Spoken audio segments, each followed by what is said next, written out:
All right, hello everyone and welcome back to अपनी कक्षा and welcome to the session। आज का हमारा ये लेक्चर है डिफरेंशियल इक्वेशन का second lecture. So good morning and very very good morning to all of you and welcome back to the session, welcome back to अपनी कक्षा। Am I clearly visible and audible? फटाफट से बता दो भाई, क्या मेरी आवाज एकदम कड़क, वॉल्यूम एकदम कड़क और वीडियो एकदम कड़क?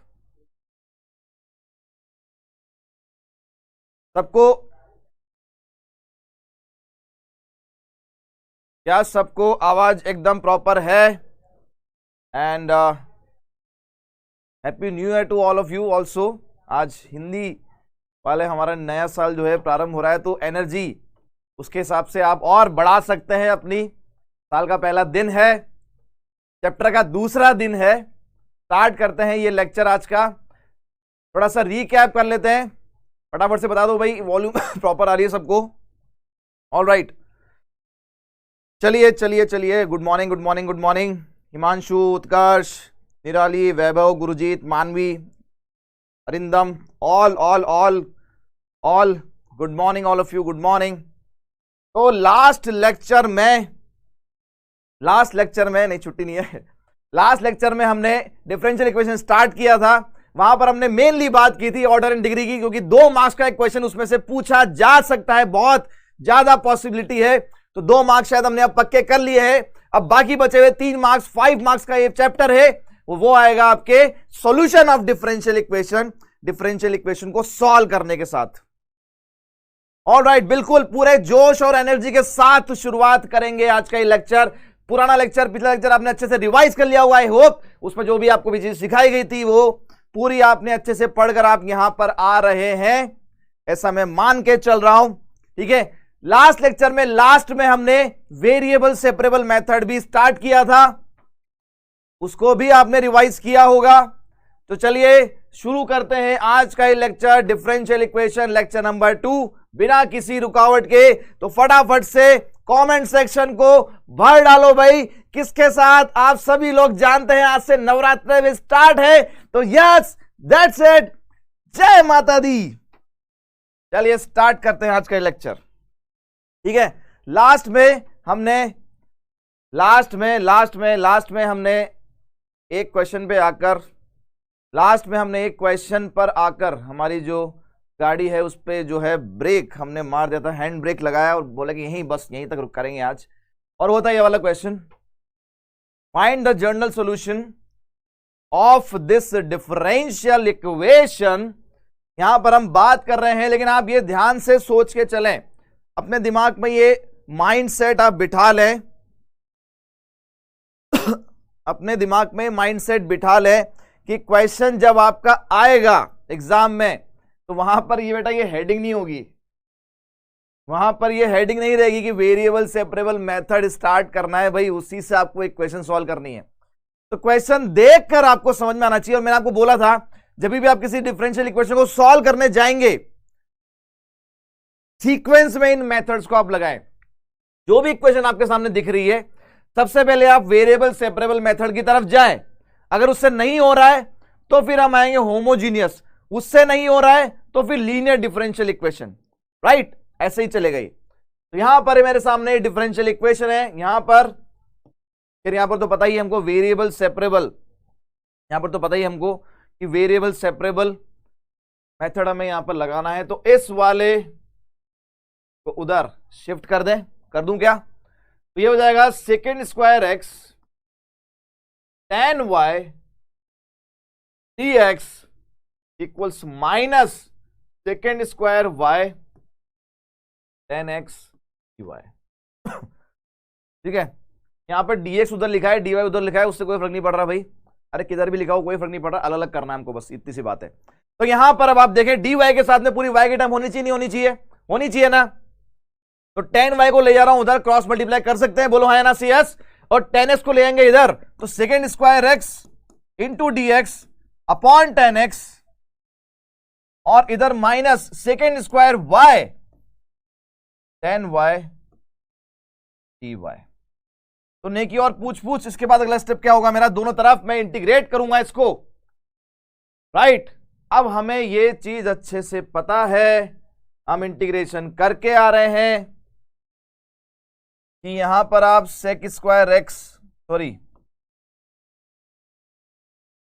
यहां पर आप 10x को t लेंगे, सेकेंड स्क्वायर एक्स dx, ये बन जाएगा dt। यहां पर आप सेकेंड स्क्वायर y को p लेंगे तो 10y dy, ये बन जाएगा dp, राइट। ठीक है, अरे भाई डेरिवेटिव ऊपर बैठा है dy के साथ dx के साथ में, नीचे आपका फंक्शन बैठा है, क्या करेंगे ऐसे केस में? यही तो करेंगे ना, हम उसको t अज्यूम कर लेंगे, सब्स्टिट्यूशन लगा देंगे। बोलो भाई हाँ या ना, से यस और नो? यस। अच्छा, तो ये बन जाएगा आपका dt बाई टी, इस तरफ तो हो गया dt बाई टी, इस तरफ हो गया dp बाई पी, ये हो जाएगा ln t, होगा कि नहीं होगा? ये हो जाएगा माइनस ln p। अब आप देखें यहां पर, सुनना ध्यान से, यहां पर जब हमने इंटीग्रेट किया, मैंने आपको बताया था सिर्फ दो केस में, सिर्फ दो केस में ऐसा है कि अगर आपके सामने टर्म्स वैसी आ रही हैं तो कांस्टेंट जो पीछे कांस्टेंट बैठा है उसके साथ हम खिलवाड़ करते हैं, खिलवाड़। और खिलवाड़ क्या करते हैं कि जैसी टर्म्स दिख रही है हम कांस्टेंट को भी वैसा ही लिख देते हैं। याद है नहीं ये वाली बात? तो यहां पर मैं log c लिखूंगा, इसको ln c लिखूंगा इसको। अच्छा हाँ, उल्टा हो गया भाई, एन वाई को पी लेंगे, second square Y D Y, ये डीपी हो जाएगा। राइट राइट, समझ सकते हैं आप लोग, समझ सकते हैं, है ना? ये होगा। तो यहां पर एल एन टी बराबर minus l n p plus l n c, इसको ले आइए आप इस तरफ, तो एल एन टी की वैल्यू पुट कर दो 10x प्लस पी की वैल्यू पुट कर दो, ये इधर आके प्लस हो जाएगा l n 10y equals l n c. अब log a plus log b होता है log a into b, 10x into 10y equals l n सी। दोनों तरफ से एल एन को बोल दो टाटा बाय बाय, कि भैया पतली गली पकड़ और निकल। तो यहां से 10x इंटू 10y, मेरे पास फाइनल आंसर हमारा क्या आ गया? 10x इंटू 10y हो गया C. Right right right right right, हाँ भाई।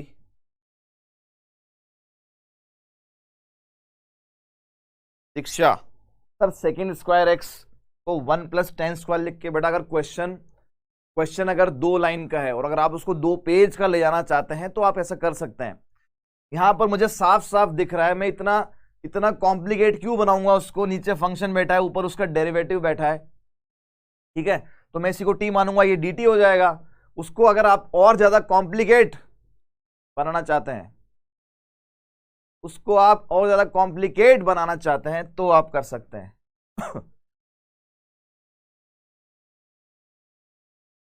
ठीक है, ये है आपका आंसर। कहानी क्लियर है? यहां तक सबको समझ में आ गया? Is that clear? कोई डाउट, कोई समस्या, कोई परेशानी, कोई प्रॉब्लम है तो बता दीजिए भाई। तनिष्क, दिशा, दीपशिका और श्रेयांश, बाकी इतने ही नाम मुझे नजर आ रहे हैं यहां पर अभी स्क्रीन पर, ठीक है? ऑलराइट, तो there we go again. Questions बहुत सारे प्रैक्टिस करने हैं और ये सारे सारे आपके एनसीईआरटी के क्वेश्चंस हैं, आप उससे मैच कर लेना भाई। ये सब आपके एनसीईआरटी क्वेश्चन है। Find the general solution of the differential equation, इस डिफरेंशियल इक्वेशन। और यहां से हमारा जो इंटीग्रेशन है वो भी रिवाइज हो रहा है, इस चैप्टर से हमारा इंटीग्रेशन भी रिवाइज हो रहा है। Find the general solution of the differential equation. यहां पर आप देखें, वापस से वही कहानी, वापस से वही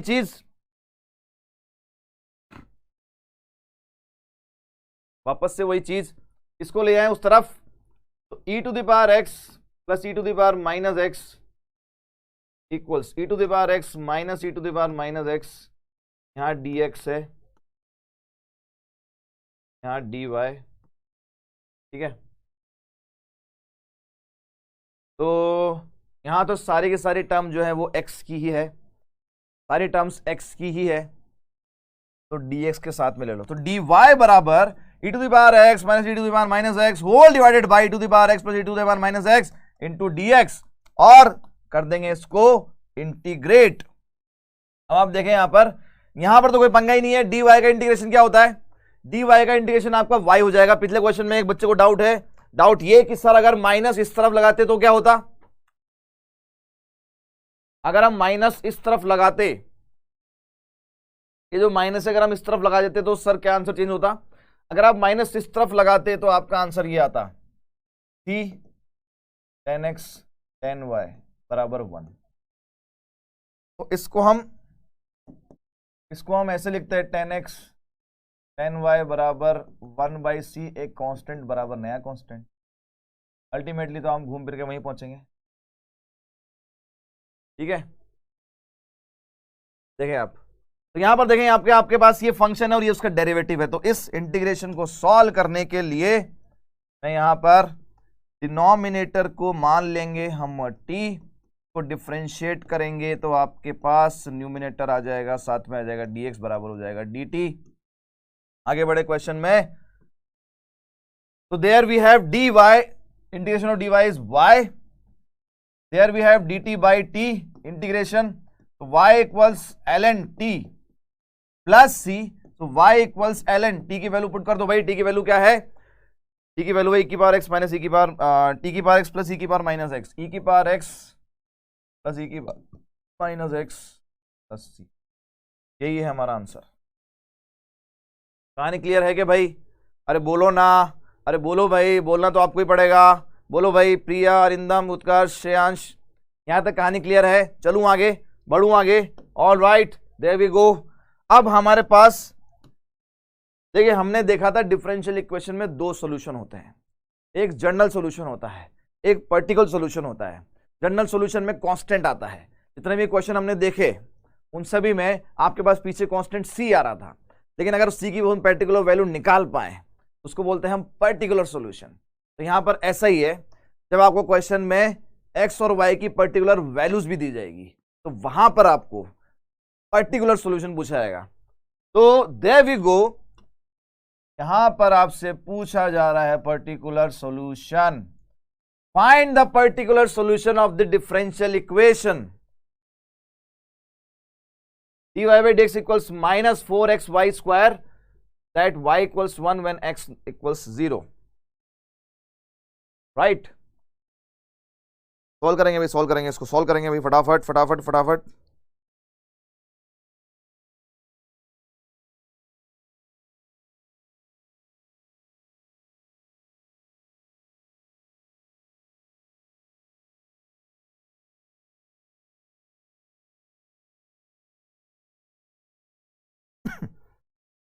सॉल्व करेंगे भाई इसको।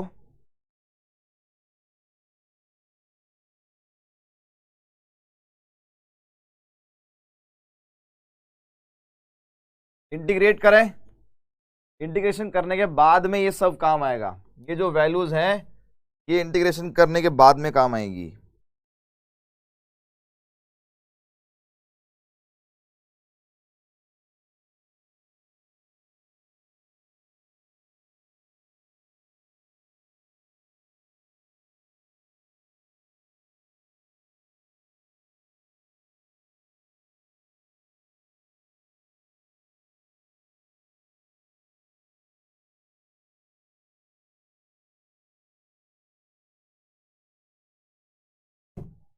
चलिए, ऑल राइट,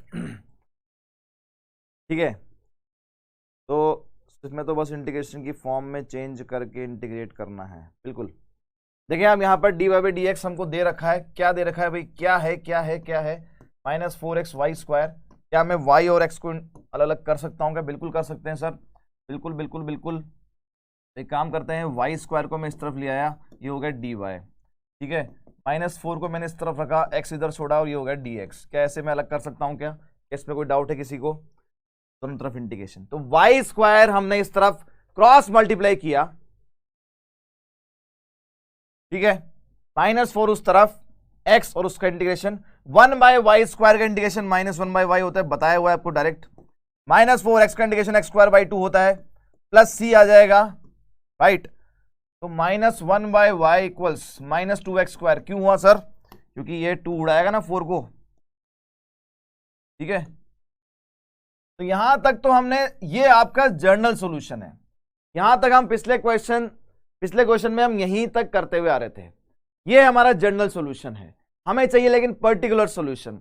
उसके लिए आपके पास यहां पर x बराबर 0 पर y बराबर 1, तो इस पर्टिकुलर या जनरल सॉल्यूशन में आप ये x और y की वैल्यू भी रखेंगे।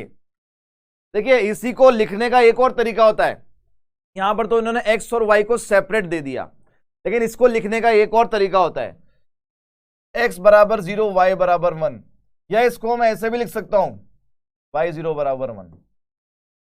तो यहां पर ध्यान रखें, जब ऐसे लिखा हो तो ये जो वैल्यू होती है ये x की होती है और ये जो वैल्यू होती है ये y की होती है। दोनों तरीके हैं, एक ही बात को कहने के दोनों तरीके हैं, ठीक है। तो x बराबर 0 जब मैंने पुट किया और y बराबर 1, तो -1/1 इक्वल्स 0 प्लस c का वैल्यू क्या आ गया, c का वैल्यू आ गया है -1।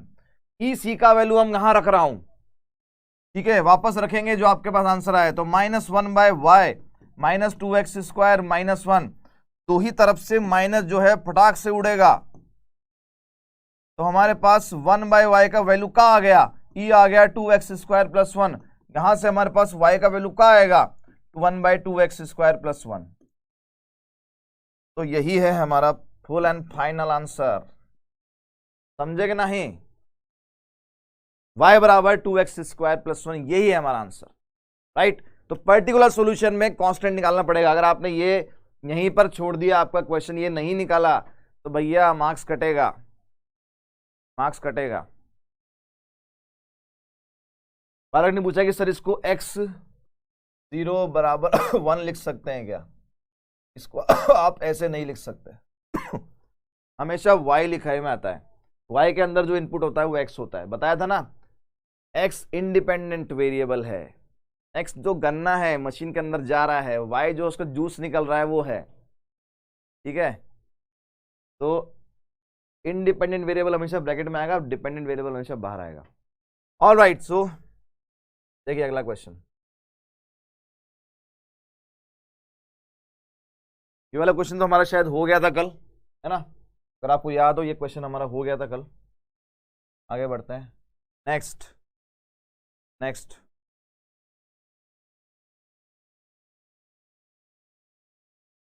कोशिश करनी है श्रेयांश बेटा y की वैल्यू निकालने की।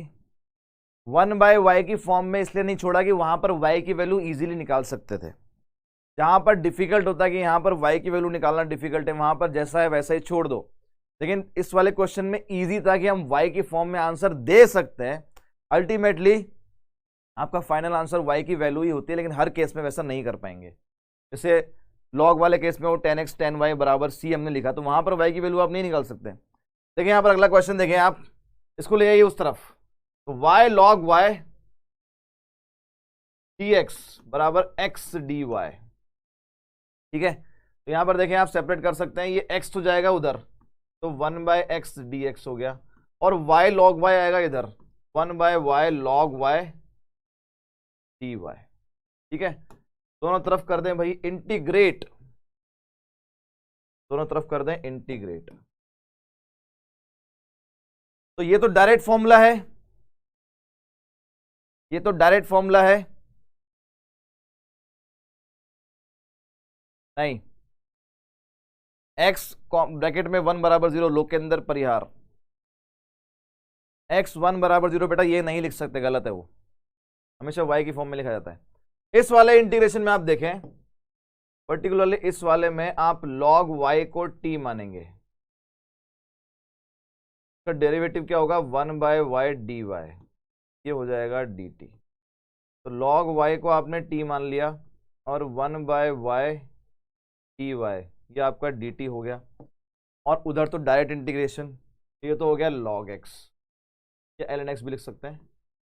यहां देखें ये dt/t हो गया, तो log x equals log of t, अब देखिए दोनों टर्म log में आ रही है तो कांस्टेंट को भी मैं log में ही लूंगा, ठीक है। ये कहानी आपको क्लियर होगी, ठीक है। तो log x space e, log t, t की वैल्यू क्या है, t की वैल्यू है log y plus log c, log a plus log b log a into b हो जाएगा, तो लॉग एक्स बेस ई हो जाएगा log A into B C into log Y. अब आप दोनों तरफ से लॉग को हटा दो, तो x बराबर सी लॉग y। अब देखिए यहां से या तो ये छोड़ दो, या अगर आपको y निकालना है यहां पर इजीली हम y निकाल सकते हैं। तो देखिए क्या निकलेगा y, सी को इधर ले आओ, x by C equals log y base ई।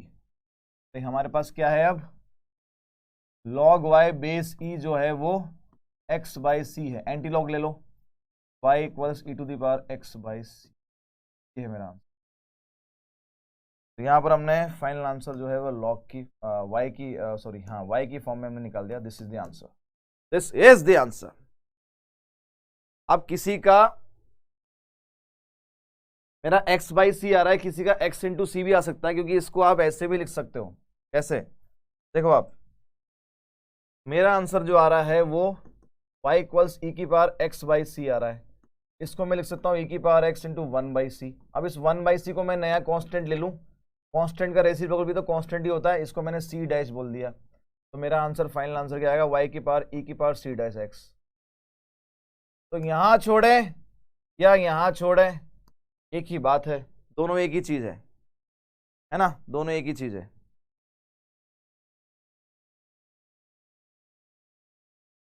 हमेशा dy ऊपर रहेगी और dx नीचे।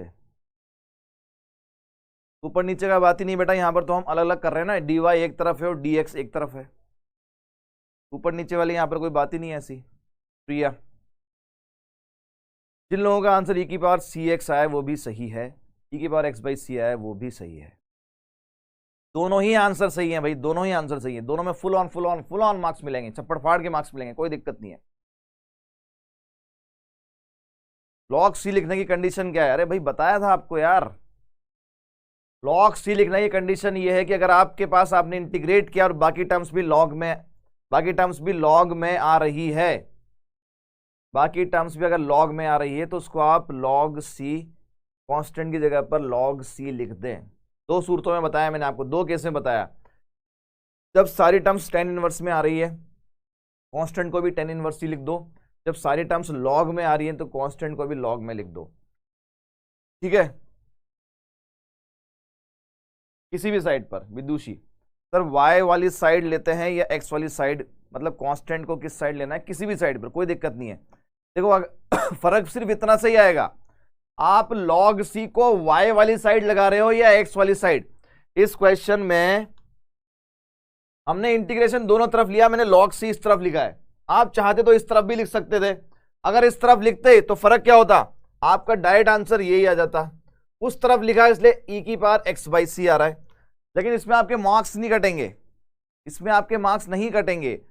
लॉग सी या कांस्टेंट को आप दोनों में से किसी भी तरफ ले सकते हैं, उससे आपके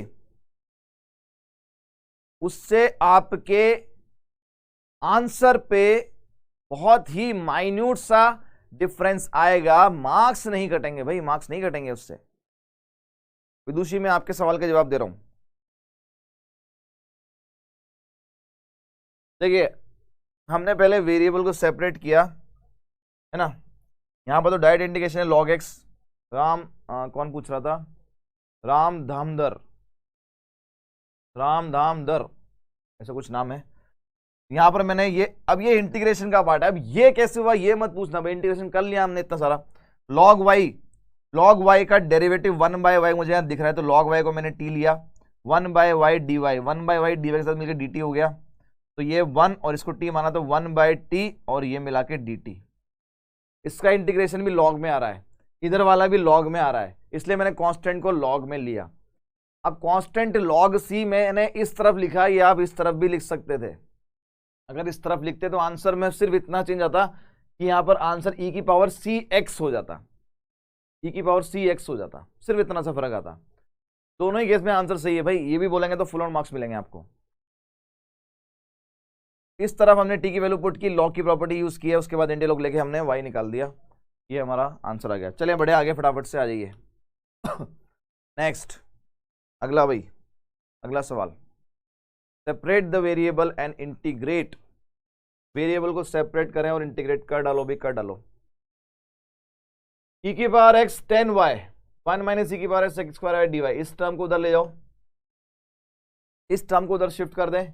ई की power X 10y equals minus 1 minus E की power X square y dy। यहां पर मैं हर बार dy वाली जो टर्म है, dy वाली टर्म को उधर शिफ्ट कर रहा हूं। जरूरी नहीं है ऐसा, जरूरी नहीं है ऐसा आप dx वाली टर्म को भी ले आ सकते हैं उधर, dy को इस तरफ रखें, dx को ले जाएं उधर, कर सकते हैं।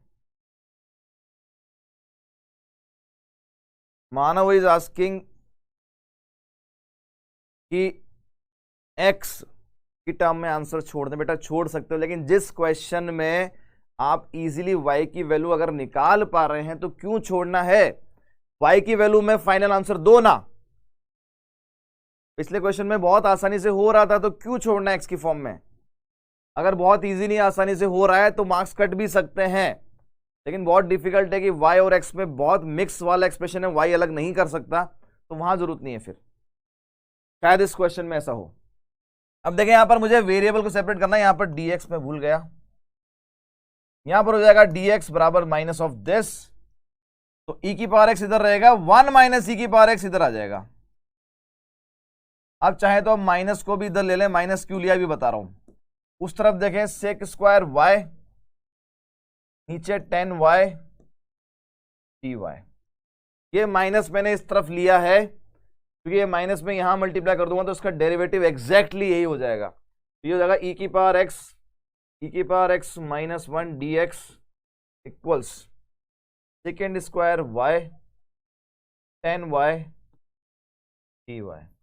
अब आप देखें यहां पर आपको लगाना है सब्स्टिट्यूशन, इसको आप t मान लो, इसको आप p मान लो, तो आपका जो इंटीग्रेशन डायरेक्ट लिख रहा हूं है ना, अब मैं पूरा सब्स्टिट्यूशन नहीं लगा रहा हूं, डायरेक्ट लिख रहा हूं।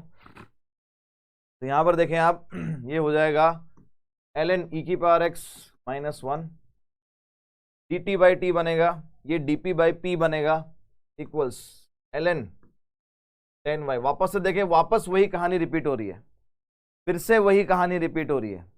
तो यहां पर मैंने ln c लगा दिया, तो ln e की power x minus 1 ln a into ln b ln a into b c 10y। ठीक है, ये ln से ln गया, e की power x minus 1 equals c 10y। अब देखिए अगर मुझे यहां पर y निकालना है, या तो मैं आंसर यही छोड़ दूं मेरा, या तो मैं आंसर मेरा यही छोड़ दूं, या अगर मुझे यहां पर y निकालना है तो c को ले जाऊंगा इस तरफ, तो e की power x minus 1 divide by c equals 10y। यहां पर देखें कांस्टेंट का रेसिप्रोकल भी कांस्टेंट ही होता है, तो उसको मैं c डैश बोल दूंगा, और दोनों तरफ ले लेंगे आप tan इनवर्स, तो y की वैल्यू आएगी tan inverse c dash e की पावर x माइनस 1। ये मेरा आंसर, ये है मेरा आंसर। या तो यहीं पर tan इनवर्स ले तो डिवाइड में c आता, उसको मैंने c डैश लिख दिया, बात बराबर है बात बराबर है। देखिए अब अगला क्वेश्चन, नेक्स्ट आ जाइए भाई, अगला क्वेश्चन देखें आप, फटाफट से सॉल्व करेंगे, ट्राई करेंगे, बताएंगे क्या करना है इस क्वेश्चन में। हाँ भाई, सब लोगों से जवाब चाहता हूं अब मैं, जो लोग चैट सेक्शन में जवाब नहीं दे रहे हैं, सब लोगों से जवाब चाहिए, प्रॉपर जवाब चाहिए भाई।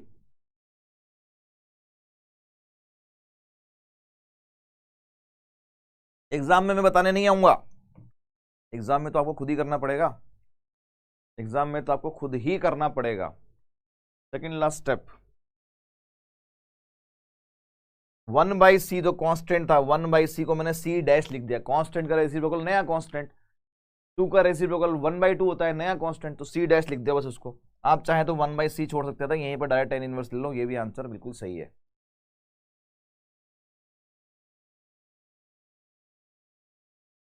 y के साइड में माइनस को रखने से 1 माइनस, बिल्कुल वो भी सही है बेटा, वो भी सही है। देखिए डिफरेंशियल इक्वेशन में क्या होता है कि आपके पास एक क्वेश्चन के 2-3 आंसर आ सकते हैं, एक क्वेश्चन के 2-3 आंसर आ सकते हैं, ठीक है। उसमें घबराने वाली बात नहीं है, उसमें डरने वाली कोई बात नहीं है। अगर आपका आंसर एनसीईआरटी से मैच नहीं कर रहा है, लेकिन आप अगर ध्यान से देखेंगे तो आप उसको मैच भी करवा सकते हैं, ऐसी बात नहीं है, मैच भी करा सकते हैं, उसमें कोई दिक्कत वाली बात नहीं, तो उसके मार्क्स नहीं कटेंगे। अगर 3 आंसर आ रहे हैं, तीनों में से कोई एक भी आप लिखेंगे तो आंसर सही माना जाएगा वो। देखिए अब अगला क्वेश्चन, क्योंकि स्टेप्स भी तो काउंट होते हैं ना, स्टेप्स भी आपके वहां पर देख रहे होते हैं। देखिए अगला क्वेश्चन देखें भाई, आ जाइए। X cube plus x square plus x plus 1 d y equals 2x square plus x.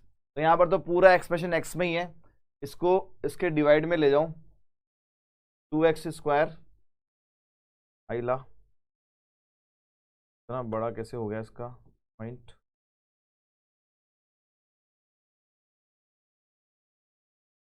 To x square plus x whole divided by x cube plus x square plus x plus 1, और साथ में dx, जहां x इकट्ठा हो जाएगा वहां dx जरूर आएगा, और इधर तो बेचारा अकेला dy बचा, उसमें साथ में y की कोई टर्म नहीं है।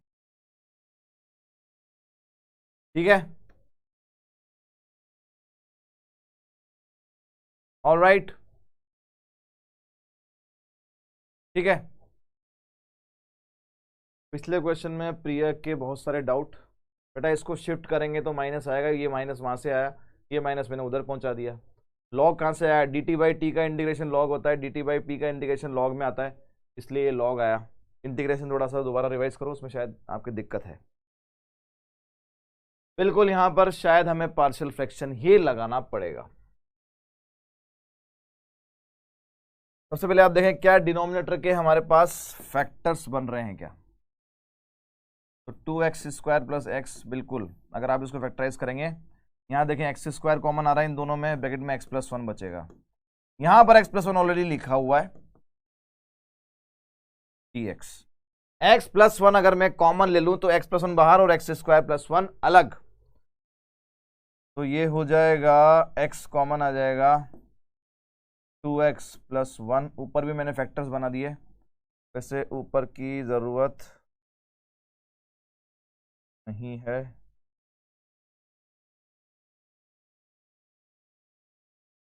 x प्लस 1, ठीक है।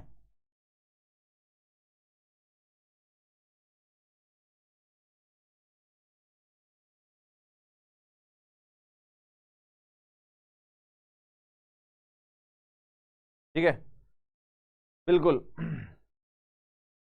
तो यहां पर हमारे पास ये, इधर तो y हो चला भाई, इधर तो y का काम खत्म हो गया। अब ये जो इंटीग्रेशन है, बिल्कुल ये आपको पार्शियल फ्रैक्शन से ही करना पड़ेगा, तो आंसर हम यहां लिखेंगे, हम अगले पेज पे चलते हैं, इसको अलग से ले लेते हैं। मेरे पास ये एक्सप्रेशन है x upon x into 2x plus 1 upon X square plus 1, x plus 1 लिखना का आपको कैसे बताया था, a अपॉन अगर कोई फैक्टर वहां पर बना हुआ है, और अगर कोई ऐसी क्वाड्रेटिक है जिसके फैक्टर्स नहीं बन रहे हैं, एक्स स्क्वायर प्लस 1 के फैक्टर नहीं बन रहे हैं, तो उसके ऊपर आएगा linear px plus C upon X square plus 1, cross multiply कर दो भाई, इधर हो गया 2x स्क्वायर प्लस एक्स, इसको मैंने मल्टीप्लाई कर दिया वापस, यहां हो जाएगा a times x square plus 1 plus यहां हो जाएगा bx प्लस सी इंटू एक्स प्लस 1। क्या तरीका बताया था आपको, अगर कोई फैक्टर है तो फैक्टर के ऊपर वाला कांस्टेंट निकालने का, वो बताया था आपको x बराबर -1 रख दो, इसके डिनोमिनेटर में जो फैक्टर है उसको जीरो करेंगे, वहां से जो x की वैल्यू आएगी वो यहां रख दो, तो यहां पर I am putting x equals -1, जैसे ही आप -1 रखेंगे तो ये हो जाएगा 2 - 1 इक्वल्स a, 1 + 1 और ये हो जाएगा 0, तो यहां से हमारे पास a की वैल्यू आ गई 1/2। फैक्टर जिसके नीचे फैक्टर है वहां से तो निकाल लेंगे, लेकिन जब बात आती है क्वाड्रेटिक की ऊपर लीनियर की, ये बी और सी निकालने की, तो कंपेयर करने पड़ेंगे आपको कोफिशिएंट। तो now comparing coefficient of x square, दोनों तरफ से एक्स स्क्वायर का कोफिशिएंट कंपेयर करेंगे। यहां पर देखें आप, यहां पर 2 है, यहां पर a है और यहां पर बनेगा b, तो b की वैल्यू है 2 - a दैट इज 3/2, और फिर आप कंपेयर कर लो constant term, coefficient of X compare नहीं करा, कांस्टेंट टर्म से आपके पास एक बार में सी की वैल्यू आ जाएगी। कांस्टेंट टर्म यहाँ पर नहीं है, यहाँ पर कांस्टेंट टर्म ए जब 1 से मल्टीप्लाई होगा, यहाँ पर देखिए सी जब 1 से मल्टीप्लाई होगा तो सी की वैल्यू है -a मतलब -12। All right, so there we go. हमारा ये जो एक्सप्रेशन है बन चुका है 1/2 plus -3/2 x plus 3/2 x -12/x² plus. तो अब आपको इसका इंटीग्रेशन करना है। तो यहां देखें हाफ बाहर आ जाएगा, 1/x+1 का इंटीग्रेशन log x+1।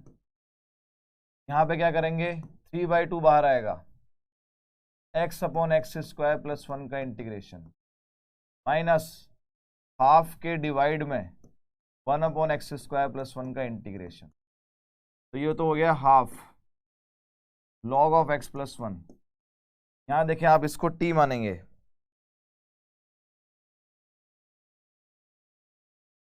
आगे लेके चलते हैं। ये हो गया हाफ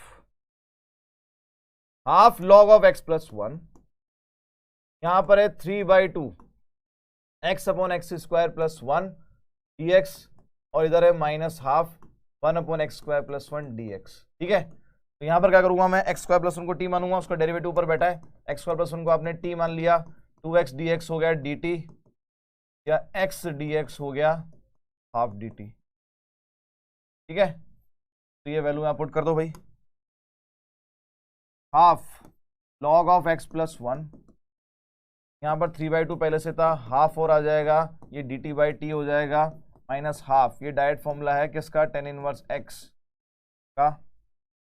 तो half log x+1 plus 3/4 log t -12 tan inverse x, ये हो जाएगा half log of x+1 plus 3/4 log of t की वैल्यू पुट कर दो, x² plus 1 -12 tan inverse x, और ये वैल्यू पूरी उठाकर कहाँ पुट कर दें, जहां हमने छोड़ा था यहां पर।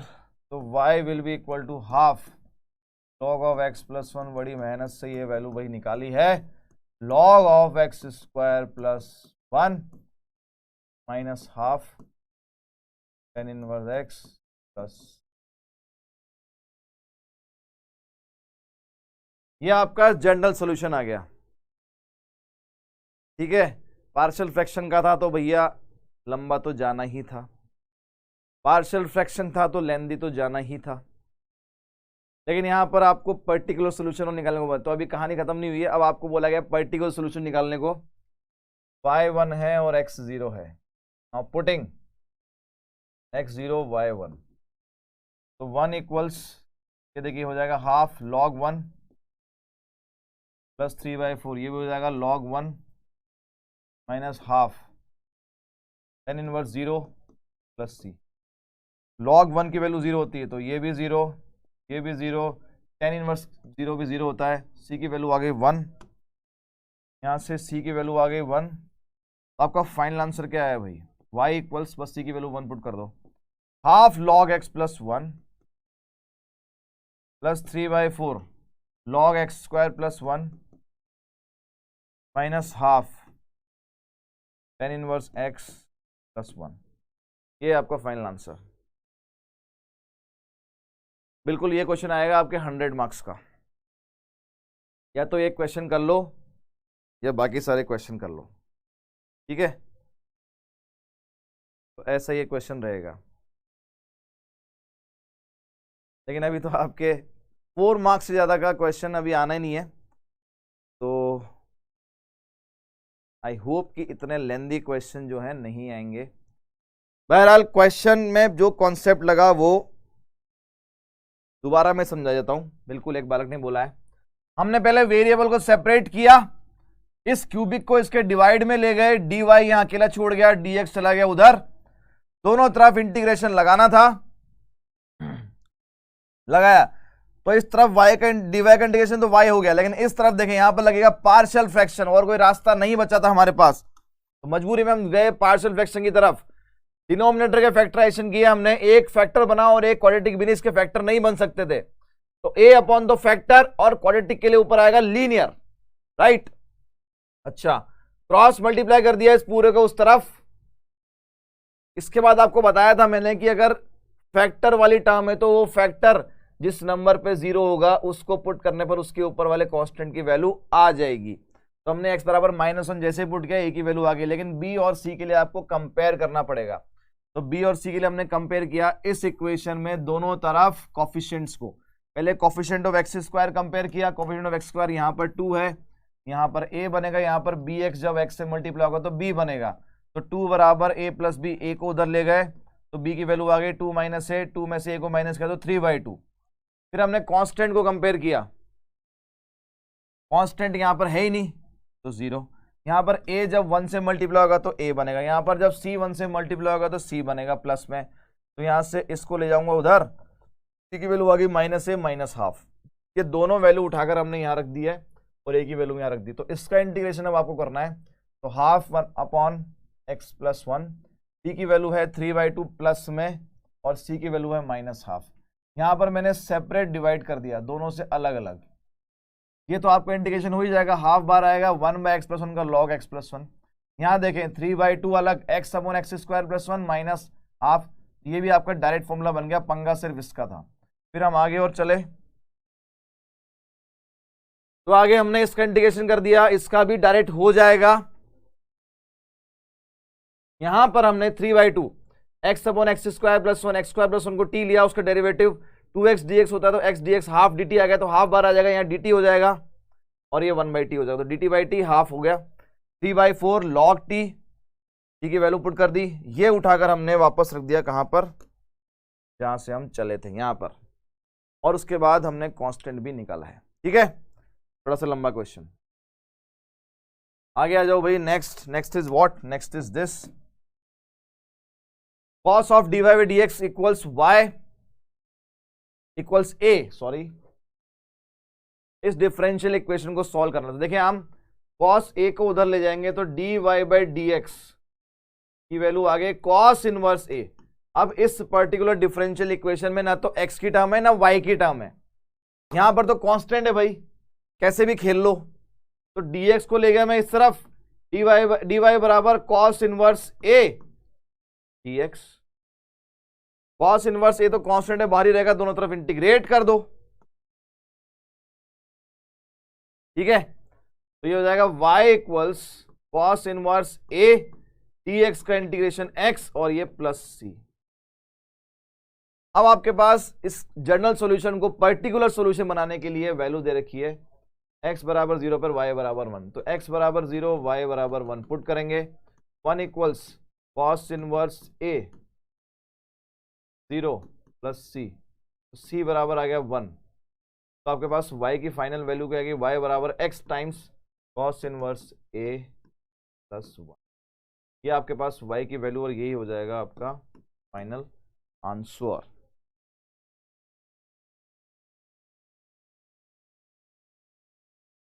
बिल्कुल, हर क्वेश्चन में आपको मेथड चेक करना पड़ेगा, हर क्वेश्चन में अगर इंटीग्रेशन होता है इंटीग्रेशन पूरा करना पड़ेगा, सब्स्टिट्यूशन लग रहा है तो आपको दिखाना पड़ेगा कि ये सब्स्टिट्यूट किया है मैंने, अगर आपने नहीं किया डायरेक्ट लिख दिया तो उसके मार्क्स कटेंगे, तो पूरा का पूरा लिखना पड़ेगा आपको। अगला क्वेश्चन देखें भाई, अब आता है इसमें अगले लेवल के क्वेश्चंस। अभी तक जो हम क्वेश्चन कर रहे थे उसमें क्या था, ये है केस स्टडी टाइप क्वेश्चंस, है ना, केस स्टडी टाइप क्वेश्चन। अभी तक जो हमने क्वेश्चन किए उन सारे क्वेश्चंस में डिफरेंशियल इक्वेशन आपको दे रखी थी भाई, ठीक है, डिफरेंशियल इक्वेशन आपको दे रखी थी और आपको उस डिफरेंशियल इक्वेशन को समझकर उसको सॉल्व करना था। 3 तरीके के हमारे पास मेथड है, अभी हम पहला ही मेथड कर रहे हैं, इसके बाद और भी आएंगे। लेकिन अब पंगा ये है कि अब आपको पहले तो डिफरेंशियल इक्वेशन फॉर्म करनी पड़ेगी, डिफरेंशियल इक्वेशन आपको फॉर्म करनी पड़ेगी, डिफरेंशियल इक्वेशन आपको फॉर्म करनी पड़ेगी और फिर उसको सॉल्व भी करना पड़ेगा।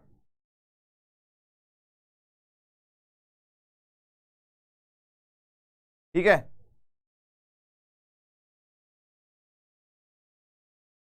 तो यहां पर ऐसे ही देखें आप, find the equation of A curve passing through the point -2, 3। तो curve passing through the point, इसका इस पूरे लैंग्वेज का मीनिंग क्या है? इस पूरी लैंग्वेज का मीनिंग है कि उसने पर्टिकुलर सॉल्यूशन के लिए, वो पर्टिकुलर सॉल्यूशन उसने x बराबर -2 और y बराबर 3 वैल्यू आपको दे दी है। पर्टिकुलर सॉल्यूशन के लिए उसने ये वैल्यू आपको दे दी है। Given that the slope of the tangent,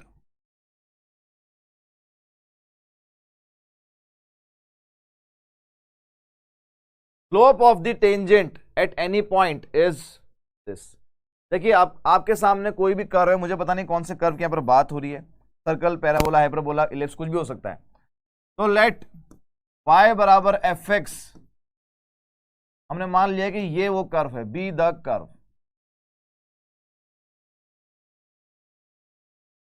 तो देयरफॉर किसी भी कर्व पे स्लोप ऑफ टेंजेंट क्या होता है? टेंजेंट एंड नॉर्मल में आपने पढ़ा है। Application of integral,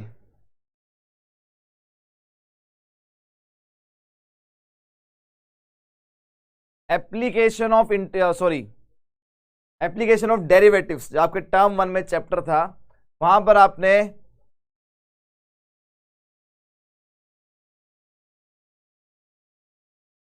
application of derivative, जो आपके चैप्टर था टर्म 1 में, वहां पर आपने स्लोप ऑफ टेंजेंट का डेरिवेटिव में मीनिंग क्या होता है वो आपको पता होगा। तो वही मैं आपसे पूछ रहा हूं, यहां पर स्लोप ऑफ टेंजेंट कैसे लिखते हैं? कौन बताएगा भाई? What is slope of tangent? What is slope of tangent? Slope of tangent क्या होता है? एओडी, एप्लीकेशन ऑफ डेरिवेटिव में आपको बताया गया था ये चीज, टर्म 1 में बताया था भाई। बिल्कुल, साहिल ने जवाब दिया है। प्रिया ने बोला x2 - x1, वो भी अधूरा फॉर्मूला है। और कौन बताएगा भाई? Slope of tangent, slope of tangent,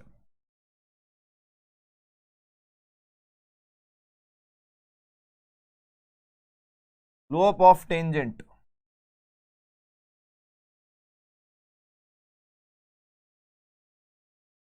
slope of tangent derivative के उस पर पूछ रहा हूं मैं, डेरिवेटिव के रिस्पेक्ट में, डेरिवेटिव के रिस्पेक्ट में dy/dx। बहुत बढ़िया, बहुत सारे बच्चों ने जवाब दिया dy/dx। dy/dx कहते हैं स्लोप ऑफ टेंजेंट को। तो देखिए उसने इस क्वेश्चन में दो चीजें दी है।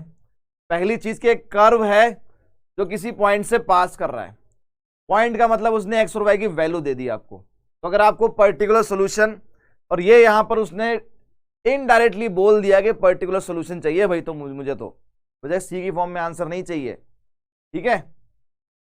तो the curve is passing through the point, this means indirectly, this means that जो आपको कर्व चाहिए वो पर्टिकुलर कर्व चाहिए, उसका पर्टिकुलर सॉल्यूशन चाहिए, ठीक है। दूसरा, आपको ये बोला गया कि slope of tangent to the curve, उस कर्व के स्लोप ऑफ टेंजेंट, टेंजेंट का जो स्लोप है वो होता है dy/dx, और वो दे दिया आपको 2x/y²। तो यही है हमारी डिफरेंशियल इक्वेशन। देखिए ये डिफरेंशियल इक्वेशन आपको लैंग्वेज की फॉर्म में यहां पर दी गई थी, लैंग्वेज की फॉर्म में दी गई थी, हमने फॉर्म की है, ये डायरेक्ट नहीं दे रखी थी, हमने फॉर्म की है। अब हम इसको आगे सॉल्व करेंगे। तो now we have a differential equation that is dy/dx बराबर 2x/y²। वेरिएबल सेपरेट कर दो, y² dy equals 2x dx, integrating both side, y² का हो जाएगा y³/3, इस तरफ देखें 2, x का इंटीग्रेशन x²/2 और प्लस c, 2 से 2 गया, तो y³/3 equals x² plus c। अब यहां पर c निकालने के लिए आपको पॉइंट दिया गया था, y³/3 equals x² plus c, और पॉइंट है when x equals -2 y equals 3। ये वाला पॉइंट पुट कर दो भाई इसमें, y इक्वल्स 3, 3 का क्यूब/3 -2 का square, plus C, this is 9 equals 4 plus C, तो सी की वैल्यू आ गई यहाँ से 5, सी की वैल्यू 5 वापस यहीं पुट कर देंगे तो आपका कर्व क्या आएगा, y cube by 3 equals x square plus 5, या आप 3 से उधर मल्टीप्लाई कर दो तो y cube equals 3 times x square plus 5। किसी बालक का ये आंसर आ भी गया था, दैट इज रियली गुड। यही है इस क्वेश्चन का पर्टिकुलर आंसर। तो ये पर्टिकुलर ये है आपका पर्टिकुलर सॉल्यूशन। तो यहां पर आपको सी निकालना था, उसने नहीं बोला भाई कि पर्टिकुलर सॉल्यूशन चाहिए, लेकिन उसने बोला ना कि कर्व इस पॉइंट से पास कर रहा है, दैट मींस उसने एक्स और वाई की वैल्यू इनडायरेक्टली दे दी है, तो आपको पर्टिकुलर सॉल्यूशन ही निकालना है। ठीक है, ऑल राइट। एक और क्वेश्चन देखें। For the differential equation, find the solution curve passing through the point। यहां पर आपको डिफरेंशियल इक्वेशन दे रखी है, आइए इसको एक तरफ लिख लें। dy बाई डी एक्स बराबर x plus 2 y plus 2 and this, यहां से जो भी सॉल्यूशन आपका आएगा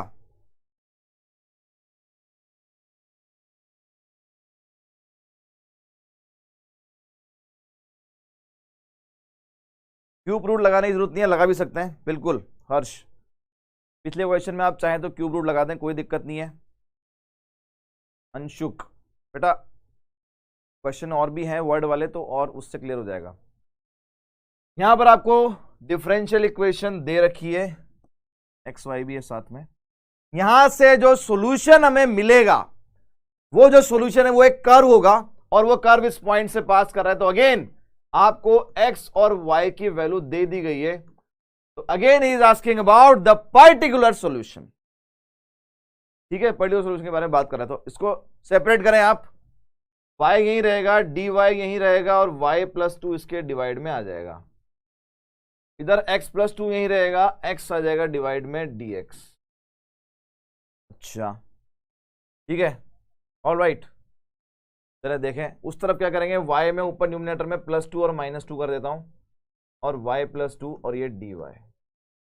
इस तरफ क्या करें, सेपरेट डिवाइड कर दो, 1 + 2 बाई एक्स। अब आप सेपरेट डिवाइड करें, y प्लस 2 को y प्लस 2 से डिवाइड तो 1 dy, -2 से डिवाइड तो 1 बाय y प्लस 2 dy।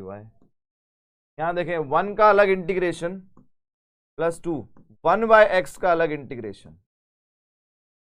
ठीक है, 1 का integration y minus twice 1 by y plus 2 का ln y प्लस 2।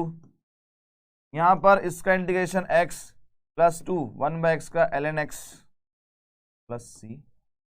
अब ये कांस्टेंट निकालने के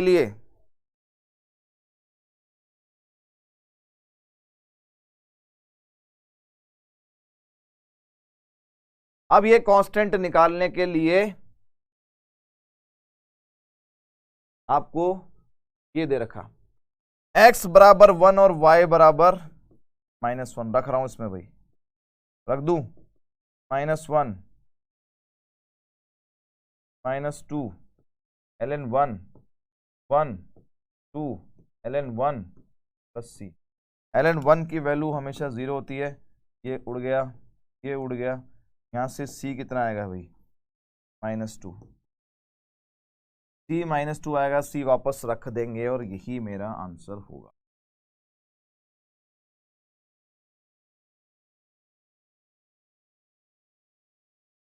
ठीक है, ऑल राइट।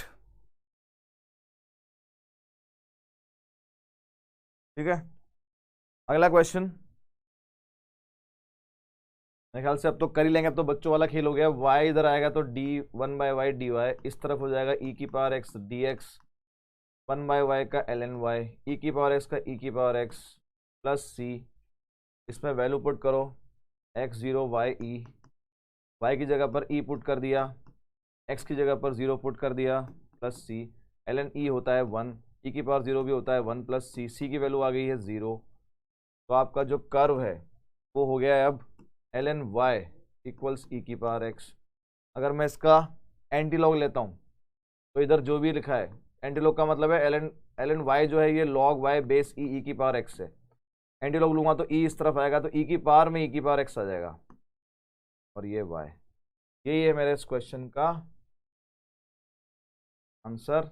अब आपसे पूछा क्या है, आपसे पूछा है कि जब x बराबर 1 है तो y की वैल्यू क्या है। तो x बराबर 1 इसमें रख दें, y इक्वल्स ई की पावर 1 मतलब ई की पावर ई। ये है मेरा आंसर। ये आपका कर्व हो गया और ये आपका आंसर हो गया।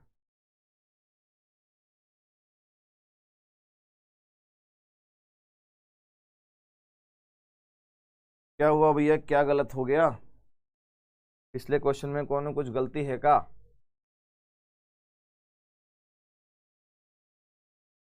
क्या गलत हो गया भाई? y के डिवाइड में y प्लस 2 आ गया, x प्लस 2 के डिवाइड में x आ गया। यहाँ पर y प्लस 2 माइनस 2 किया हमने ताकि डिनोमिनेटर जैसा बन जाए। इस तरफ हमने सेपरेट डिवाइड कर दिया। y प्लस 2 से y प्लस 2 डिवाइड होगा तो 1 बचेगा, तो 1 का इंटीग्रेशन y होता है। माइनस 2 से ये डिवाइड हुआ तो माइनस 2 ln y प्लस 2। इधर 1 का इंटीग्रेशन x हो गया, 2y(x) का 2 ln x हो गया। उसके बाद वैल्यू पुट किया हमने x1 और y minus 1, y minus 1 minus 2 ln y minus 1 तो ln 1, x1 c की वैल्यू आ गई है माइनस 2, पुट करेंगे, बस दैट्स इट। अब इसको अगर आपको सिंप्लीफाई करना है तो वो अलग बात है भाई। अगर उसने अगर सिंप्लीफाई करके लिखा है तो वो मैं कर सकता हूं, देखो कर देता हूं, चलो कोई बात नहीं। अगर आप पीछे से आंसर मैच कर रहे हैं, ये एनसीईआरटी का क्वेश्चन होगा अगर, तो देखें उसमें क्या हो जाएगा, ये हो जाएगा y minus 2 ln y plus 2, ठीक है। और क्या लिखा है, x प्लस 2 ln x, और हमारे पास क्या है कि जो c की वैल्यू है वो माइनस 2 आई है ना। यही है कहानी। अब इसमें क्या काम किया जाए, इस y को ले जाया जाए उधर और इसको ले आओ इधर, नहीं इसको ले जाओ उधर, इसको ले जाओ उधर, x को भी इधर ले आओ, माइनस 2 को भी इधर ले आओ। तो इस तरफ y पहले से ही बैठा था, x इधर आ गया और माइनस 2 इधर आ गया, प्लस हो गया। इधर क्या हुआ, 2 ln x बैठा था, 2 ln y प्लस 2 भी आ गया। ये मैं अब आंसर को सिंप्लीफाई कर रहा हूं, है ना। ये कोई नहीं सिखा सकता, ये तो आपको खुद ही करना पड़ेगा,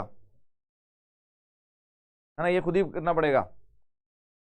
तो y माइनस एक्स प्लस 2, इसके लिए आपको लॉग की प्रॉपर्टी आनी चाहिए, सिंप्लीफिकेशन आना चाहिए।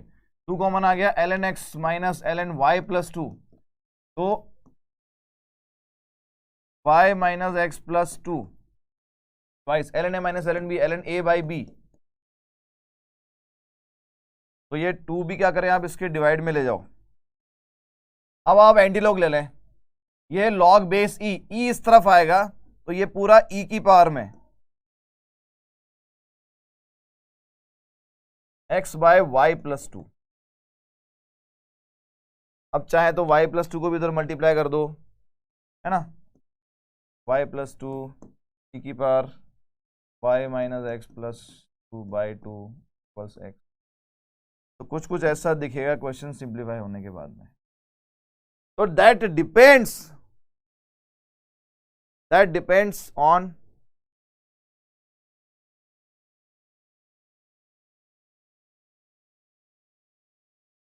प्लस हो गया यहाँ पर भाई, सब प्लस हो जाएगा।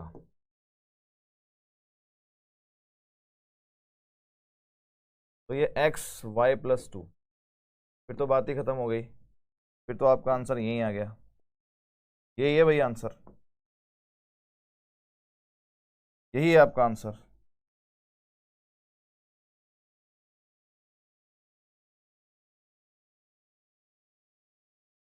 तो यही है फिर आपका आंसर, ठीक है। अब जो हमारा ये वाला क्वेश्चन था, इसमें कुछ कह रहे हैं कि सर इसको ई स्क्वायर नहीं लिख सकते क्या, ई स्क्वायर, ई की पावर में 1 लिखा है, तो ये ई की पावर ई है। अरे भाई ई स्क्वायर तब होता जब ई इंटू ई होता तो ई स्क्वायर होता। ये दोनों आपस में इक्वल नहीं है भाई, कौन कह रहा है ये दोनों आपस में इक्वल नहीं है। निराली बेटा, ऐसे निराले निराले थॉट, निराली जैसा आपका नाम है तो थॉट भी आपके बड़े निराले आ रहे हैं। तो निराले थॉट डालने की जरूरत नहीं है। ई की पावर ई जो है वो वही रहेगा, उसको ई स्क्वायर नहीं लिख सकते भाई, ना जी ना, कतई ना।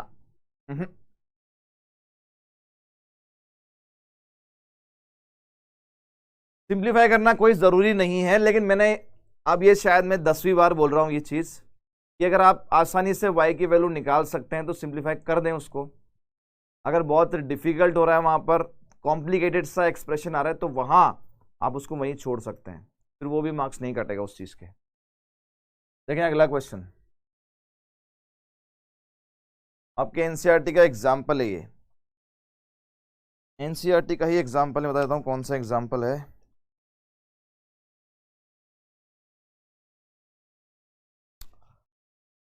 Example number 14। Example number 14। In a bank, principal increases continuously at the rate of 5% per year. In how many years rupees 1000 double itself?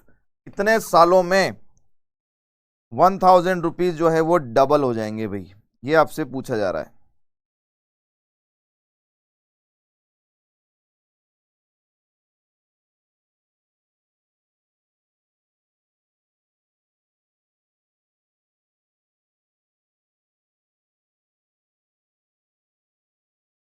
ठीक है,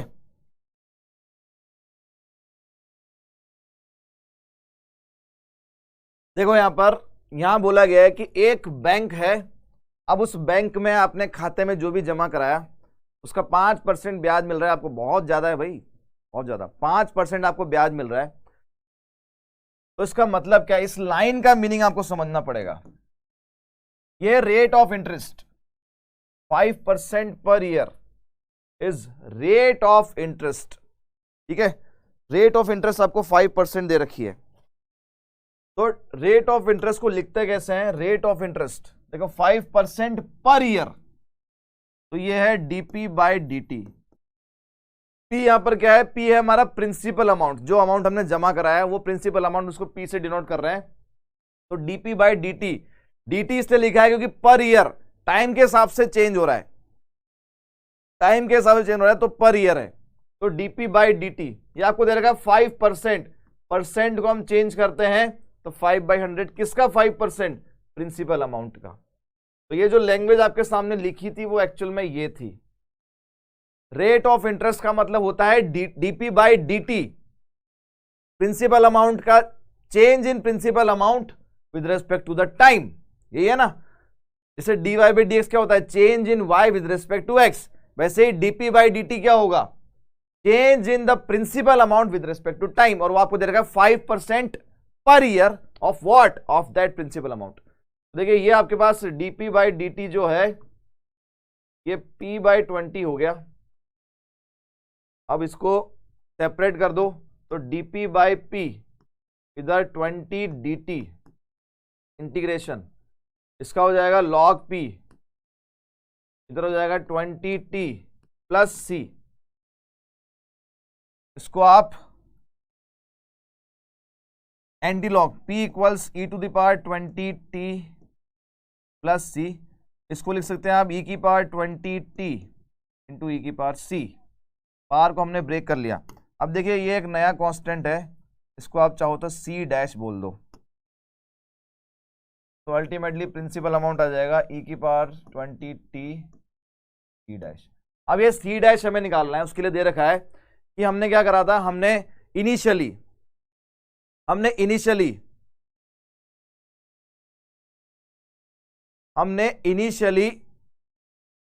1000 रुपीज जमा कराया। अब इनिशियली का मतलब क्या होता है, इनिशियली हमने कितना जमा कराया, 1000 रुपीज। इनिशियली का मीनिंग क्या होता है, इनिशियली का मीनिंग होता है t बराबर 0 पर, 0 टाइम पर। अब t बराबर कितने टाइम के बाद में ये डबल हो जाएगा, तो 2000 होगा, ये हमें निकालना है। तो t हमें निकालना है ना। लेकिन ये आपको इस पे भी लैंग्वेज की फॉर्म में दे रखा है, इनिशियली 1000 रुपीज थे, तो एट t इक्वल्स 0, p जो था आपका प्रिंसिपल अमाउंट वो 1000 था, वो अगर मैं यहाँ रख दूं तो 1000 equals e to the power 0 c dash, यहाँ से c डैश की वैल्यू आ गई 1000। तो आपका ये जो वैल्यू था ये कंप्लीट हो चुका है। अब ये हो जाएगा P इक्वल्स e⁻20t × 1000। ठीक है, प्रिंसिपल अमाउंट अब टाइम पे इस तरीके से डिपेंड कर रहा है, e⁻20t 1000। तो आपसे पूछा है कि जब प्रिंसिपल अमाउंट 2000 डबल होगा तो उस समय टाइम कितना होगा, ये आपसे पूछा है। तो रख दो भैया यहां पर 2000 इक्वल्स e⁻20t × 1000। ये इससे कैंसिल हुआ 2 टाइम्स e⁻20t इक्वल्स 2, लॉग ले लो दोनों तरफ बेस ई का, log 2 बेस ई। देखें ये जो पार है ये आगे आ जाएगी 20t, पीछे क्या बचेगा log e बेस ई, वो हो जाएगा 1 इक्वल्स log 2 बेस ई। तो आपके पास t कितना आ गया 1/20 log 2 बेस ई। ये है मेरा आंसर। इतने टाइम के बाद में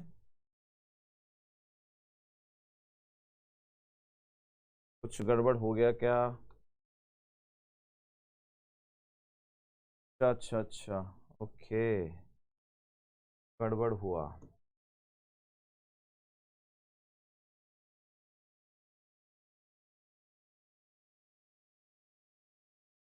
ये जो t था ये डिवाइड में था, तो 1/20 t/20 t/20 t/20, इधर भी t/20, बाकी सब ठीक है। t/20 बिल्कुल t/20 है ये।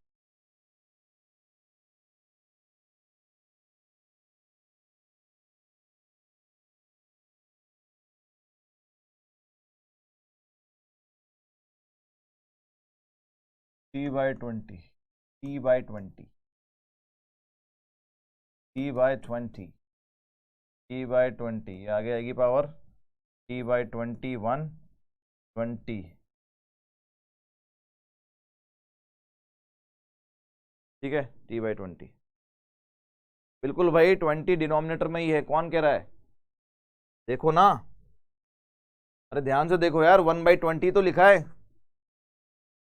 ऐसा कमेंट क्यों कर रहे हो भाई आप लोग? देखो आप 1/20 लिखा है, यहाँ पर भी p/20 है, 1/20 है। कौन कह रहा है? कौन कह रहा है? वो क्या कह रहा है भाई? साहिल, वैभवी, लक्ष्मी, अखंड प्रताप। ठीक है, सब लोग ऐसा क्यों कमेंट कर रहे हैं भाई? t/20 तो लिख रहा है, देखो आप, आगे मिलके देखते हैं। यहाँ पर 1/20 है, t/20 है, t/20 t/20, अगले वाले पेज पे भी t/20। चलिए इसको रिपीट करते हैं। हमारे पास एक बैंक है, बैंक को लूटना नहीं है, बैंक में आपको जमा कराने हैं पैसे। तो जब आपने बैंक में पैसे जमा कराए तो वहां पर रेट ऑफ इंटरेस्ट तो आप पूछेंगे ना भैया साल भर के बाद में मेरा अमाउंट कितना हो जाएगा। तो आपने पूछा और उसने बताया कि भैया 5% एक ईयर में 5% रेट ऑफ चेंज है। ठीक है, अच्छा, तो उसका मीनिंग क्या है? रेट ऑफ चेंज का मीनिंग क्या है? रेट ऑफ चेंज का मीनिंग है कि प्रिंसिपल अमाउंट का टाइम के साथ में रेट ऑफ चेंज क्या हो रहा है, उसको हम dp/dt लिखते हैं। यह आपको बोल रखा है 5%, परसेंट को हम चेंज करते तो 5/100, और किसका 5%? आपके प्रिंसिपल अमाउंट, जो अमाउंट आपने जमा कराया उसका 5%। राइट, यहां से हमें डिफरेंशियल इक्वेशन मिल गई। सॉल्व करने का तरीका आप सभी को पता है। अब उसने ये बोला था कि इनिशियली मैंने 1000 रुपए जमा कराए थे, मुझे बस इतना सा बता दो कि ये डबल किस दिन हो जाएंगे, मैं डबल पैसे लेने आ जाऊंगा। तो वहां पर ये नहीं है कि भैया 21 दिन में पैसा डबल हो जाएगा, जैसे किसमें था, हेरा फेरी मूवी में था 21 दिन में पैसा डबल। तो यहां पर ऐसा नहीं है, यहां पर टाइम लगता है। बैंक के अपने कुछ उसूल हैं, कुछ आदर्श हैं, और उसूलों और आदर्शों को ध्यान में रखते हुए यहां पर जो टाइम लगता है वो कुछ टाइम होता है। तो वो टाइम ही आपसे पूछ रहा है कि भैया मुझे बता दो कि मेरे पैसे कितने दिन में डबल हो जाएंगे, कि मुझे उससे कुछ गिफ्ट परचेस करना है। ठीक है, किसी अपने खास के लिए। तो इनिशियली का मतलब होता है टी बराबर 0, 1000 रुपीज जमा कराए, और कितने दिन बाद, कब आएगी वो शाम, कब आएगी वो सुबह, जब मेरे पैसे हो जाएंगे डबल, तो वो मुझसे पूछा जा रहा है। तो टी बराबर 0 मैंने पुट किया है तो पूरा 0 हो जाएगा, ई की पावर 0 होता है 1 सी डैश, ये आपका 1000, सी डैश की वैल्यू आ गई 1000, हमने पुट कर दी, ये इक्वेशन आपकी कंप्लीट हो गई। ठीक है, जैसे ही कंप्लीट हुई, अब आपसे पूछ रहा है कि 2000 रुपये मतलब डबल कब होगा, तो उसके हिसाब से हमने टाइम निकाल लिया। तो 20 log 2 की वैल्यू होती है 0.3010, उसके हिसाब से अगर मैं मल्टीप्लाई करता हूँ तो यहाँ पर जो आपका टाइम आएगा वो करीब करीब 6 साल।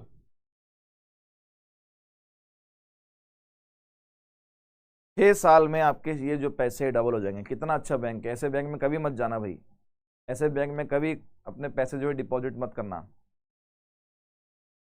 ठीक है, इससे बड़ा आप किसी दोस्त को उधार दोगे तो उससे ब्याज पे दे देना, तो वहीं से आपके जो है पैसे डबल हो जाएंगे। ऑलराइट, कर वाला क्वेश्चन है, कर लेना भाई, आगे बढ़ते हैं हम लोग। ये भी आपके एनसीईआरटी का ही क्वेश्चन होगा। चलिए, कितने क्वेश्चन हैं अभी, बस ये लास्ट क्वेश्चन है। चलिए फटाफट से निपटाएं इसको। D y by d x equals 2 की पावर वाई टू 2 की power minus x, d y by d x equals 2 की पावर वाई अपॉन 2 की पावर एक्स। चलो माइनस एक्स ही रहने देते हैं। 2 की पावर वाई को इस तरफ ले आओ, 2 की पावर माइनस एक्स उस तरफ ही रहेगा, दोनों तरफ इंटीग्रेशन, यहाँ लिखें 2 की power minus y D y, इस तरफ 2 की power minus x d x. Integrate कर दो भाई, इंटीग्रेट कर दो, इंटीग्रेट कर दो।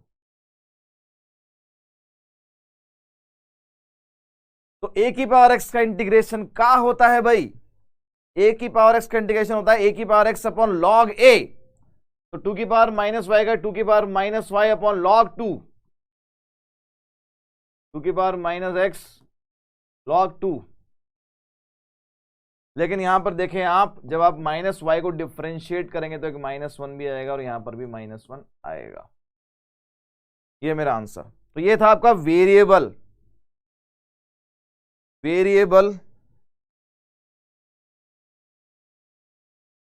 Separable form word problem.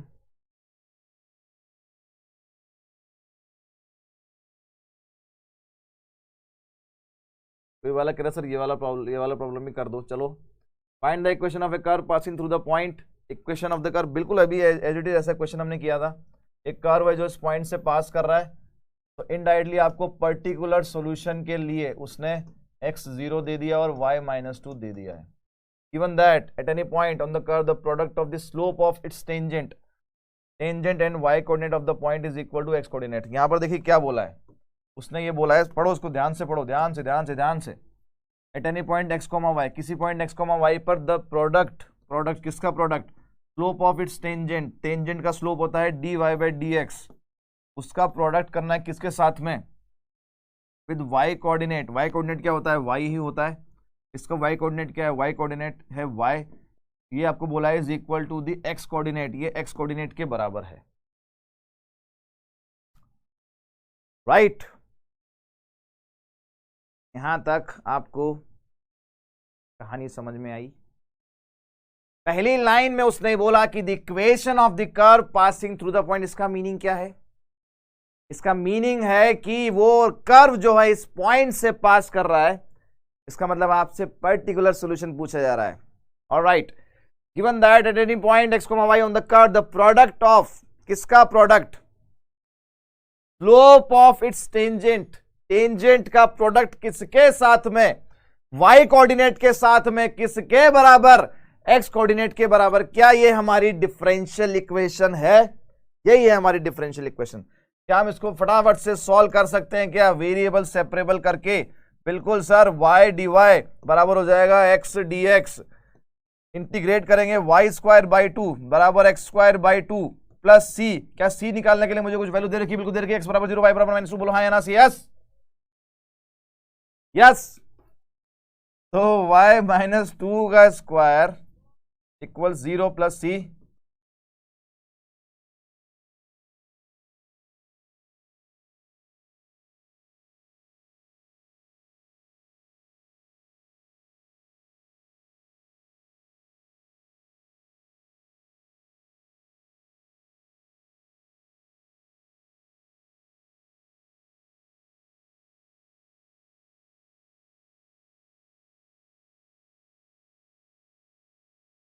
हो गया हो गया हो गया। 2 आएगा भैया।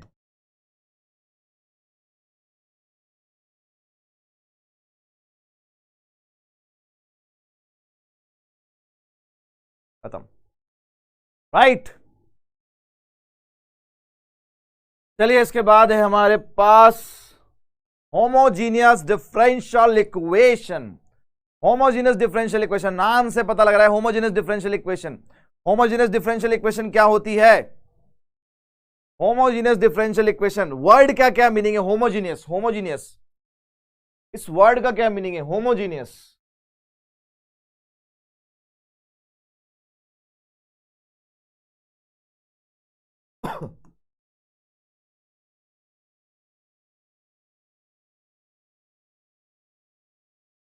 होमोजीनियस का क्या मीनिंग है? होमोजीनियस का एक मीनिंग तो ये होता है कि degree of every term is same. Degree of every term is same. Her term की जो डिग्री है वो सेम होनी चाहिए। एक क्या यही इसका मीनिंग है? दूसरा तो चेक करने का तरीका है, हाउ टू चेक। अरे भाई मुझे सपना थोड़ी ना आ रहा है कि मुझे डिफरेंशियल इक्वेशन में होमोजीनियस मेथड लगाना है। मुझे सपना थोड़ी ना आ रहा है, या मुझे ऊपर से आवाज आएगी, आकाशवाणी होगी, या कैसे पता लगेगा सर कैसे कि होमोजीनियस इक्वेशन का क्वेश्चन है बेटा ये, इसमें होमोजीनियस वाला मेथड लगा दे। मुझे कैसे से पता लगेगा? राइट। तो चेक करने का तरीका, भाई चेक कैसे करूं? इसमें पहला तरीका, check degree of every term. Degree of every term it should be same, it should be same। आप हर एक टर्म की एलिमेंट्स विच है only one type of compound, ये आपके केमिस्ट्री वाला है। केमिस्ट्री वाला जो है वो कॉन्सेप्ट यहां काम नहीं करेगा, वो होमोजीनियस सॉल्यूशन होता है। होमोजीनियस सॉल्यूशन का यहां से बेटा कोई लेना देना नहीं है, यहां बिल्कुल अलग कहानी है। यहां पर क्या करेंगे हम? Check every degree of every term should be same. आपके पास जो भी एक्सप्रेशन दिया जाएगा, जो भी आपको डिफरेंशियल इक्वेशन दे रखी है, उसमें आप हर एक टर्म की डिग्री चेक करें, वो डिग्री जो है वो सेम होनी चाहिए, तो हम कह दें कि हाँ होमोजीनियस डिफरेंशियल इक्वेशन है। लेकिन अगर हर टर्म की डिग्री सेम नहीं है, अलग अलग है, तो नहीं है। सर इससे अगर चेक नहीं कर पाए तो सर कोई और तरीका है क्या? सर मुझे डिग्री देखना नहीं आता। तो बिल्कुल बेटा आपके लिए दूसरा तरीका, खास आपके लिए ना, खास आपके लिए। सपोज आपके पास जो गिवन फंक्शन है वो ये है, एक्स और वाई में कोई भी एक्सप्रेशन है, आप क्या करेंगे? उसमें एक्स की जगह पर लैम्डा एक्स रख दो और वाई की जगह पर लैम्डा वाई। मतलब आप निकालो f lambda x lambda y. जो भी आपको एक्सप्रेशन दे रखा है, whatever the expression is given, उसमें आप क्या करें? जहां जहां पर आपको एक्स नजर आ रहा है पकड़ लो उसको और उसकी जगह पर लैम्डा टाइम्स एक्स पुट कर दो। जहां जहां पर आपको वाई नजर आ रहा है पकड़ लो उसको और वहां पर लैम्डा वाई पुट कर दो। अगर एफ लैम्डा एक्स और एफ लैम्डा वाई निकालने पर लैम्डा पूरा का पूरा बाहर निकल के आ गया, उसकी कुछ पार आ गई और आपका फंक्शन, ओरिजिनल फंक्शन अलग छट के अलग हो गया, लैम्डा पूरा का पूरा कॉमन आ गया, पूरा बाहर आ गया, और आपका जो फंक्शन है वो अलग से बच गया, तब तो ये होमोजीनियस है, अदरवाइज ये होमोजीनियस नहीं है। यहां पर जो n है वो होल नंबर होगा।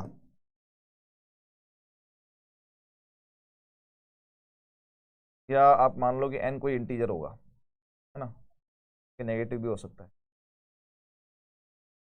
फॉर एग्जाम्पल, सर एग्जाम्पल दीजिए ना। बिल्कुल, ये लो भाई, नेकी और पूछ पूछ। 2x² plus 2y² plus 3xy, क्या ये होमोजीनियस है? पहला तरीका चेक करने है कि यहां पर डिग्री चेक करें। इस टर्म की डिग्री कितनी है? 2 है। इस टर्म की डिग्री कितनी है? 2 है। लेकिन यहां देखें, x की डिग्री 1, y की 1, दोनों मिलाकर कितनी हो गई? दोनों मिलाकर भी 2 ही हो गई। तो हर एक टर्म की डिग्री, अच्छा डिग्री जो है हम वो वेरिएबल की चेक करते हैं। वेरिएबल की जो पार होती है वही डिग्री होती है। कांस्टेंट की जो डिग्री होती है वो 0 होती है। कांस्टेंट की जो डिग्री होती है वो क्या होती है? कांस्टेंट लिखा है तो डिग्री 0 काउंट होती है। कितना ही बड़े से बड़ा 30 मार्क का वाला कांस्टेंट आ जाए, डिग्री जो है आपकी 0 ही रहेगी अगर कांस्टेंट है तो। अब यहां देखें, एक और एग्जांपल देखते हैं। अगर मैंने इसको ऐसे ही लिखा होता 2x² प्लस 2y² प्लस 1, तो यहां पर फर्स्ट टर्म की डिग्री 2 है, सेकंड की 2 है, लेकिन यहां पर इसकी 0 है क्योंकि कांस्टेंट है। तो यहां ये नॉन होमोजीनियस हो गया। यहां पर डिग्री सेम नहीं है। इन दोनों की तो सेम है लेकिन इसकी सेम नहीं है उनसे। हर एक टर्म की डिग्री सेम होनी चाहिए।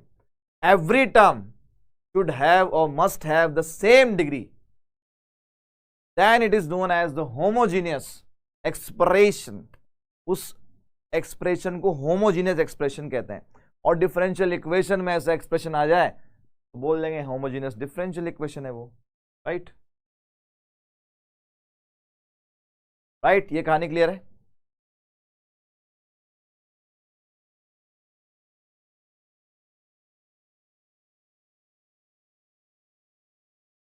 ठीक है।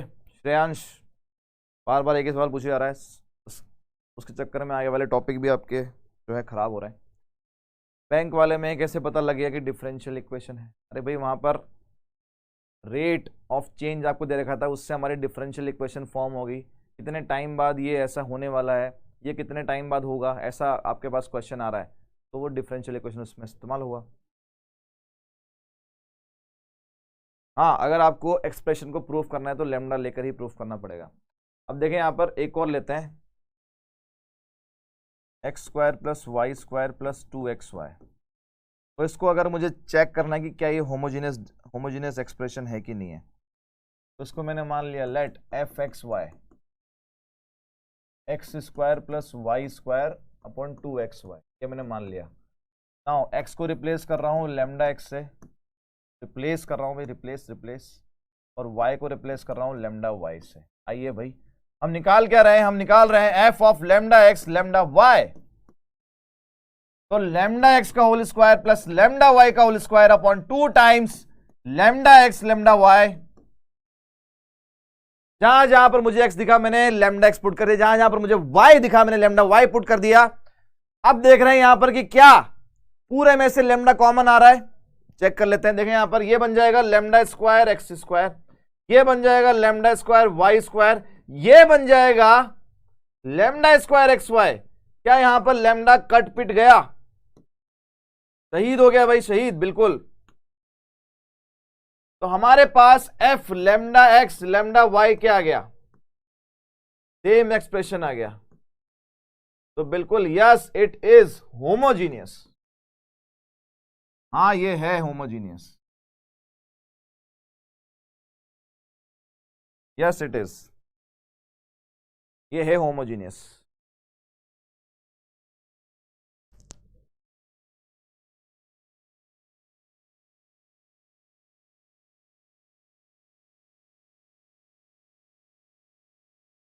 ये होमोजीनियस है, मतलब ये किसी एक की भी डिफरेंट हुई तो नॉन होमोजीनियस है ना, किसी एक की भी डिफरेंट हुई तो नॉन होमोजीनियस। हर एक टर्म की डिग्री जो है वो सेम होनी चाहिए।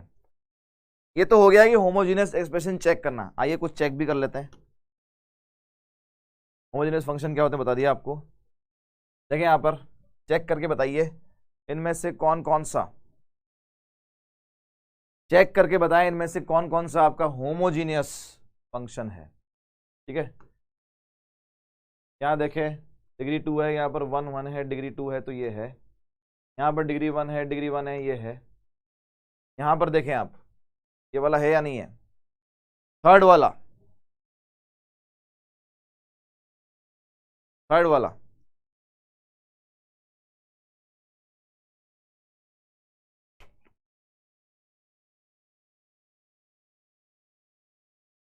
निराली बेटा, आपने फिर से एक बहुत ही निराला सवाल किया है। मैंने बोला एक भी टर्म की अगर डिग्री सेम नहीं हुई तो नॉन होमोजीनियस बोलेंगे। अब आप पूछ रहे हैं कि सर तीनों की अलग अलग हुई तो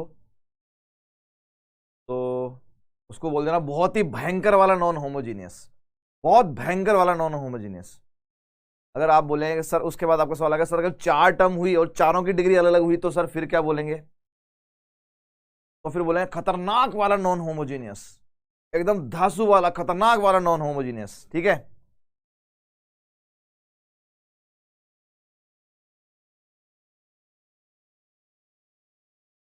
देखिए यहां पर अगर मैं इसको एफ एक्स कॉमा वाई लेता हूं, cos square y by x plus y by x, और अगर मैं यहां पर एफ लेमडा एक्स और लेमडा वाई निकालता हूं तो cos square lambda y upon lambda x plus lambda y upon lambda x. तो आप देख रहे हैं यहां पर लेमडा गया, लेमडा गया। ठीक है, तो आपका जो फंक्शन है वो वही आ गया जो दे रखा था।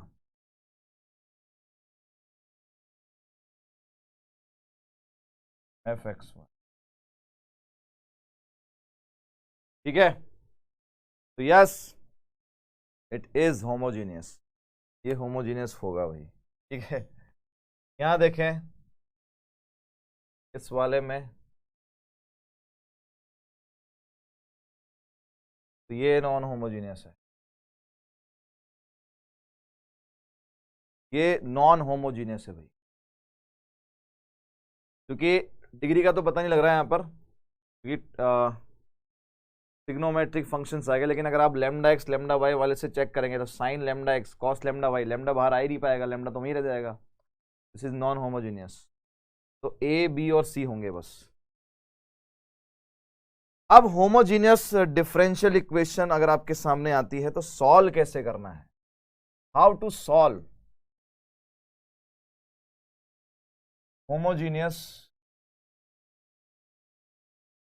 Differential equation. देखिए आपके सामने जो भी डिफरेंशियल इक्वेशन दे रखी है पहले आप चेक करेंगे। अब यहां पर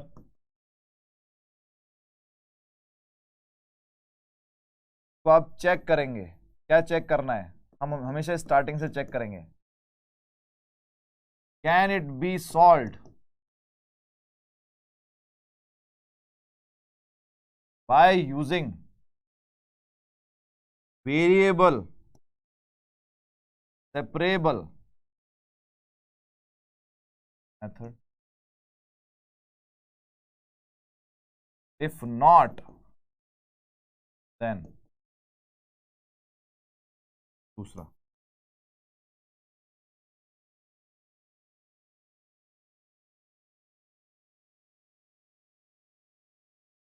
क्योंकि फोर्थ वाले में डिग्री नॉट डिफाइंड क्यों नहीं थी, क्योंकि डिग्री हम चेक करते हैं हमेशा जब आपका फंक्शन पॉलिनोमियल होता है, x square y square 2x y x cube, ये इसी केस में डिग्री डिफाइंड होती है। डिग्री वर्ड जो है, जो डिग्री वर्ड है वो पॉलिनोमियल के लिए डिफाइंड है।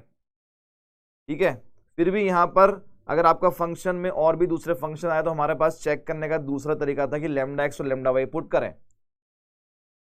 तो लेमडा एक्स और लेमडा वाई पुट करने पर अगर लेमडा कट पिट नहीं रहा है या बाहर नहीं निकल रहा है, कॉमन नहीं आ रहा है, तो वो नॉन होमोजेनियस डिफरेंशियल इक्वेशन होगी। सेकंड मेथड इसलिए बताया था आपको। तो देखिए जब भी आपके सामने कोई भी डिफरेंशियल इक्वेशन अब आ रही है क्योंकि अब हम दूसरे मेथड पे आ गए हैं, लेकिन पुराने कॉन्सेप्ट को भूलेंगे नहीं, ठीक है, पुराने कॉन्सेप्ट को भूलेंगे नहीं अभी भी। तो जो भी इक्वेशन आपके सामने आ रही है, जो भी क्वेश्चन आपके सामने आ रहा है, उसको पहले वेरिएबल सेपरेबल वाला तरीका ही लगाएंगे। अगर वेरिएबल सेपरेबल वाला तरीका से काम नहीं हुआ तो हम आएंगे फिर दूसरे तरीके पे, जो कि है होमोजीनियस डिफरेंशियल इक्वेशन। तो होमोजीनियस वाला तरीका उसके बाद आएगा। अब इसमें करना क्या है,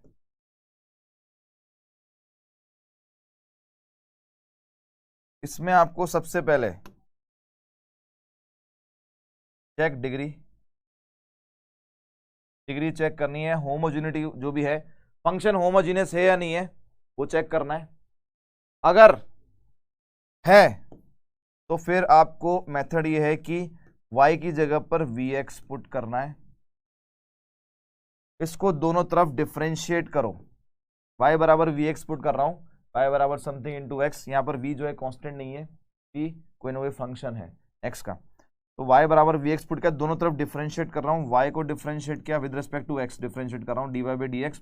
इधर लगेगा प्रोडक्ट रूल, v को छोड़ा x का 1, x को छोड़ा v का dv बाई dx। तो ये आपको उस डिफरेंशियल इक्वेशन में पुट करना है y की जगह पर vx पुट करना है और dy बाई dx की जगह पर v plus x dv by dx, ये आपको उस डिफरेंशियल इक्वेशन में पुट करना है। अगर आपने ये पूरा पुट कर दिया तो ये इक्वेशन, देखिए अल्टीमेटली हमारा मकसद क्या है, हमारा मकसद ये है कि होमोजीनियस को भी इसी में कन्वर्ट करें, कन्वर्ट करना ही हमारा मकसद है। होमोजीनियस डिफरेंशियल इक्वेशन के अलग से तरीका नहीं होता है, होमोजीनियस डिफरेंशियल इक्वेशन को आप वेरिएबल सेपरेबल वाले फॉर्म में कन्वर्ट करते हैं और फिर उस पहले वाले तरीके से सॉल्व करते हैं। तो यहां पर तरीका ये है कि सबसे पहले आप डिग्री चेक करेंगे, डिग्री चेक करके पता लगेगा कि हाँ ये differential equation homogeneous differential equation है, तो वहां पर y बराबर vx पुट करेंगे। y बराबर आपने vx पुट किया, दोनों तरफ डिफरेंशिएट किया, dy बाई dx की पर ये पुट किया, ये दोनों चीजें आपने उठा के इसमें रख दी है। तो उसके बाद क्या होगा, v और x अलग अलग हो जाएंगे, आपका क्वेश्चन में वेरिएबल सेपरेट हो जाएंगे, v के अलग और x के अलग, v के अलग dv के साथ में, x के अलग dx के साथ में, और उनको फिर अलग अलग हम इंटीग्रेट करेंगे। लास्ट में v की वैल्यू यही यहां से पुट कर देंगे, राइट।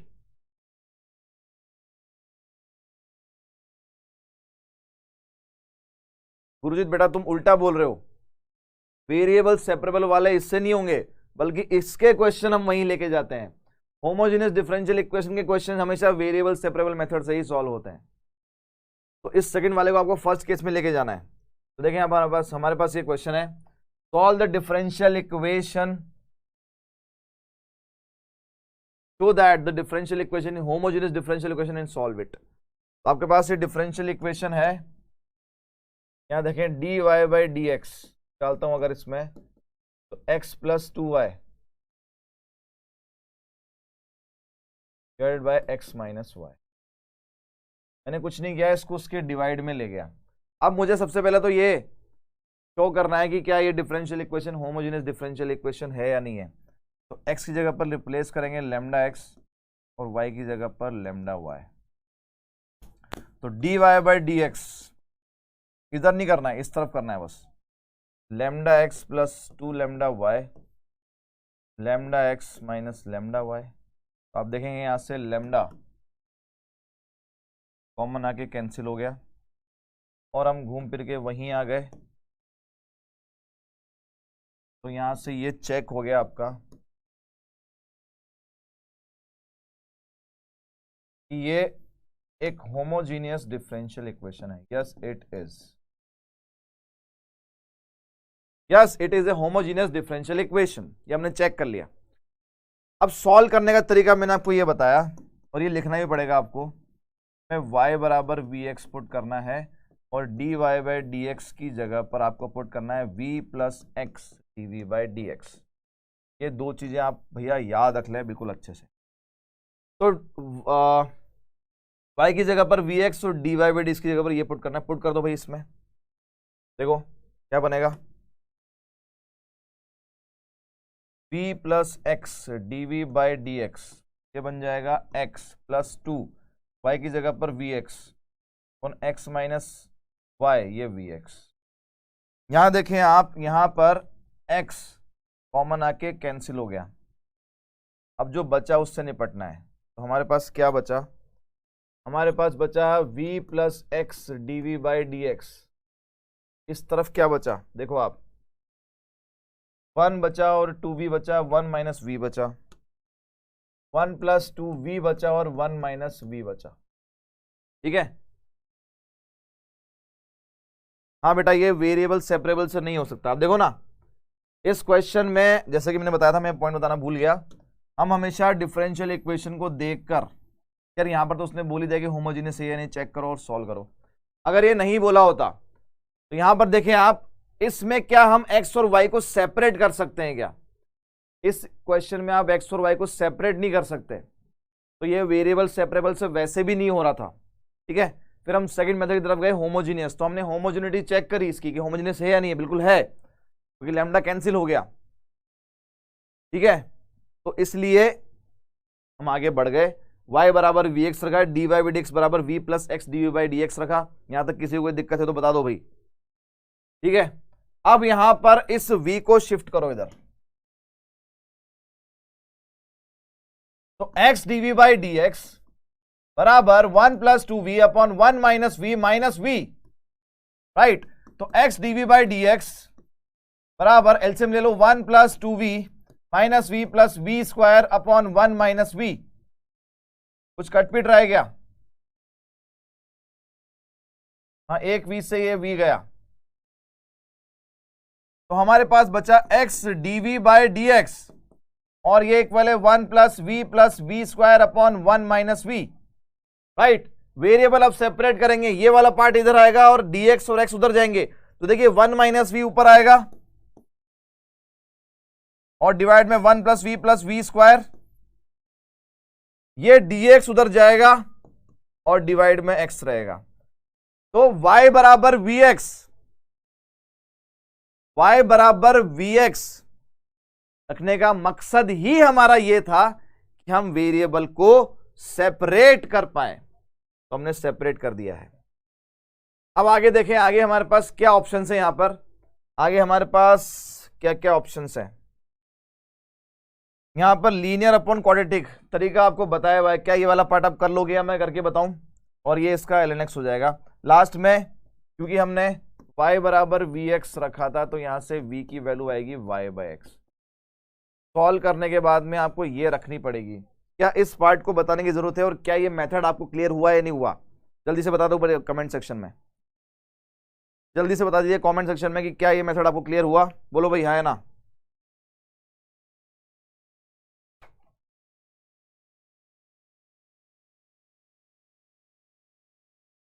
क्या ये कहानी क्लियर है? बोलो भाई।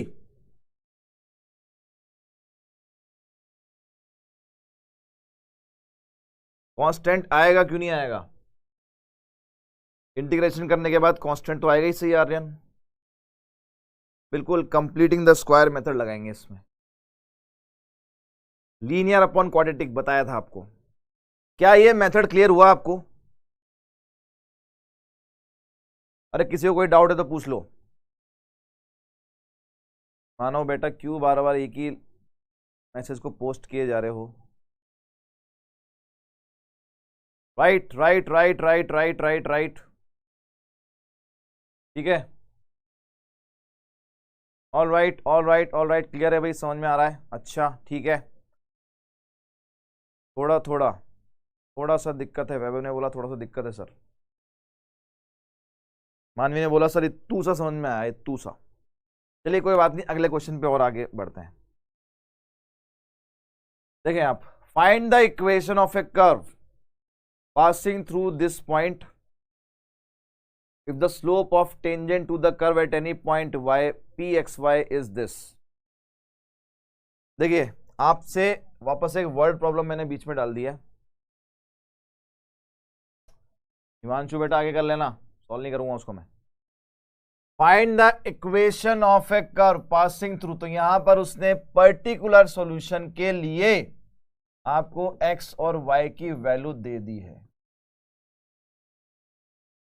दूसरा देखें, if the slope of the tangent, slope of the tangent क्या होता है भाई, बताया था आपको, स्लोप ऑफ द टेंजेंट होता है dy by d x to the curve at any point, किसी पॉइंट पर स्लोप ऑफ द टेंजेंट ये रहा, y by x minus cos square y by x. तो देखिए साफ साफ पता लग रहा है कि यहां पर ये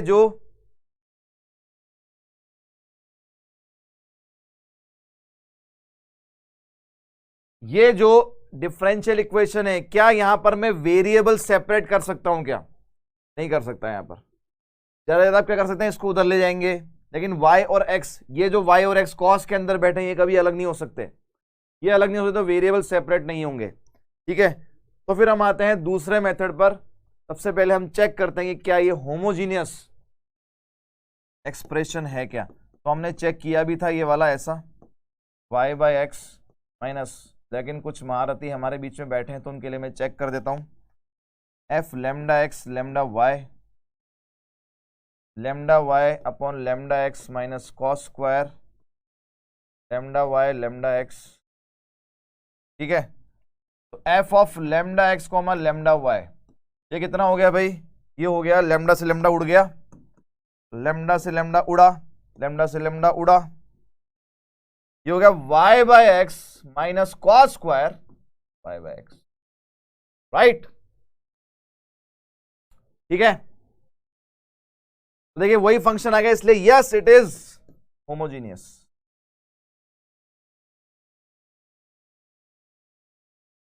अच्छा अब आगे बढ़ते हैं, आगे तरीका क्या बताया था मैंने आपको, ये हमारी डिफरेंशियल इक्वेशन है, हमारी डिफरेंशियल इक्वेशन ये है भाई, dy बाई एक्स बराबर y by x minus cos square y by x. मैंने आपको तरीका बताया, पुट y बराबर vx and dy by dx बराबर v plus x dv by dx, ये दोनों फिक्स हैं भाई, फिक्स। होमोजीनियस में यही है, फिक्स्ड है, ये यही पुट करना है आपको बार बार। तो y की जगह पर vx, तो dy बाई dx बराबर vx by x minus cos square vx by x, x से एक्स उड़ा, एक्स से एक्स उड़ा, क्या बना, तो यहां पर भी चेंज आएगा ना, v plus x D by d x. तो v plus x D by d x, ये हो गया आपका v minus cos square v। बोलो भाई हाँ है ना, देखो कितना इजी हो गया, v से v उड़ा, ये वाला मैं कर दूंगा भाई, ये इजी है, ये वाला मैं आगे सॉल्व कर दूंगा। ठीक है, तो x dv by d x equals minus cos square v, तो dv upon cos square v को इधर ले आया मैं, equals minus D x by x, cos square v ऊपर जाएगा तो सेकेंड स्क्वायर v हो जाएगा,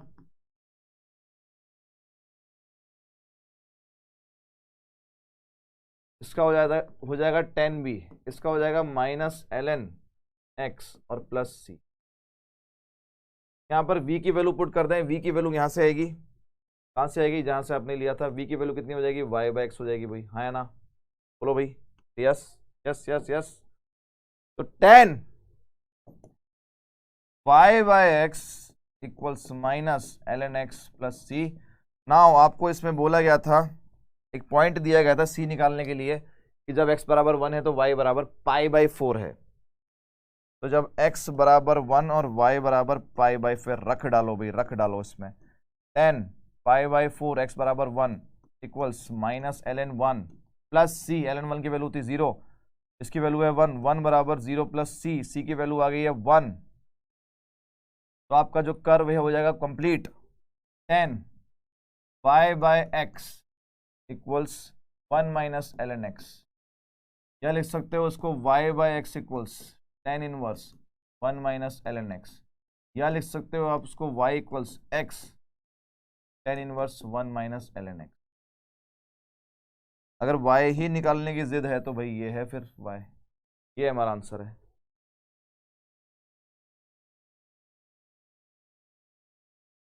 सर वो पार्ट बता दो, क्वाड्रेटिक का पार्ट बता दो, कुमुद किरण, यार तुम लोग मुझसे करवाए मानोगे पिछले वाला क्वेश्चन।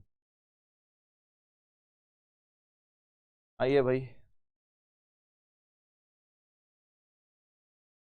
ये वाले पार्ट में मैंने आपको ये बताया था, लीनियर अपॉन क्वाड्रेटिक वाले पार्ट में क्या बताया था, ऊपर वाले लीनियर को ले, ये हो जाएगा a टाइम्स डिनोमिनेटर का डिफरेंशिएशन, डिनोमिनेटर का डिफरेंशिएशन a टाइम्स डिनोमिनेटर का डिफरेंशिएशन 2v प्लस 1 और प्लस b। यहाँ से आपको a और b निकालना है, तो 1 माइनस वी के लिए कंपेयर करना पड़ेगा। कंपेयर करो भाई, कंपेयर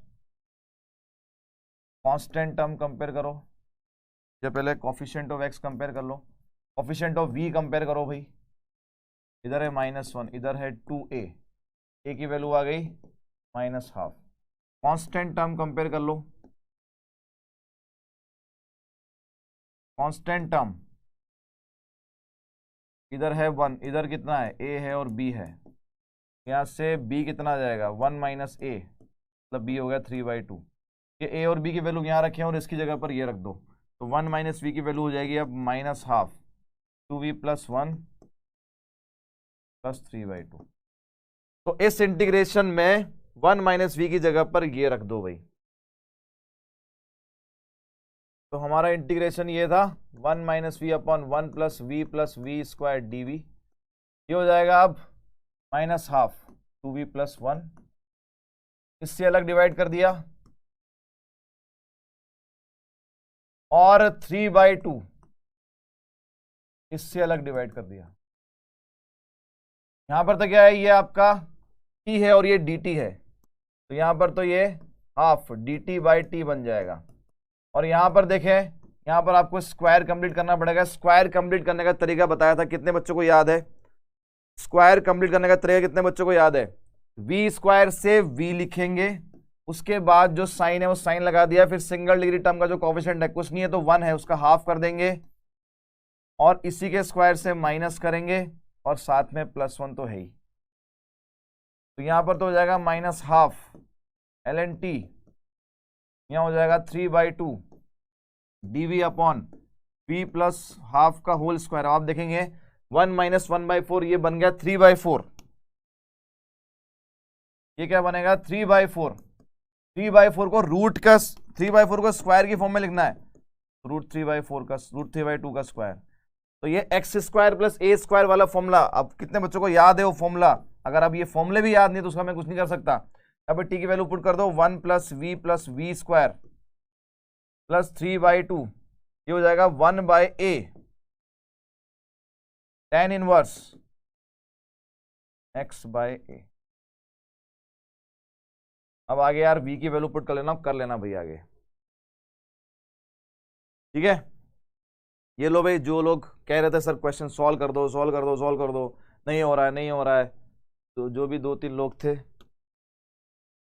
इमोशनल कर दिया तुम लोगों ने मुझे यार, बहुत ज्यादा इमोशनल कर दिया, ठीक है। आ जाओ भाई, state the type of the differential equation of the equation, और उसके बाद सॉल्व करना है। सबसे पहले तो आपको टाइप बताना है। देखिए, जब भी आपको डिफरेंशियल इक्वेशन ऐसी दी जाए, सबसे पहले आपको काम क्या करना है, dy/dx की वैल्यू निकालो, उसको इस फॉर्म में लेके आओगे dy/dx बराबर दिस। अब ये सही फॉर्म में नहीं है तो हमको लाना पड़ेगा, तो उसके लिए क्या करो, देखो y dx को इधर ले जाओ, तो x dy equals x square y square का रूट dx इस तरफ था और y dx में इस तरफ ले आया। अब मैं इसमें से dx कॉमन ले लूंगा, मुझे मेरा टारगेट क्या है, मुझे dy/dx बराबर समथिंग ये बनाना है मुझे, वहां से मुझे पता लगेगा कौन से टाइप की इक्वेशन है, राइट। तो देखिए x dy equals x square plus y square का रूट प्लस y dx, तो dx को ले आओ इधर dy के साथ में और x को ले जाओ उधर,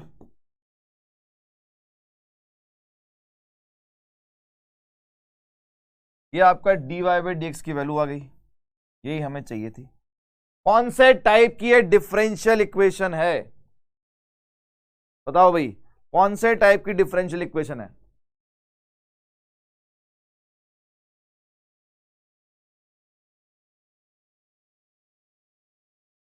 प्रिया ने पूछा कि सर एग्जाम में ब्लैक बोर्ड मिलेगा क्या?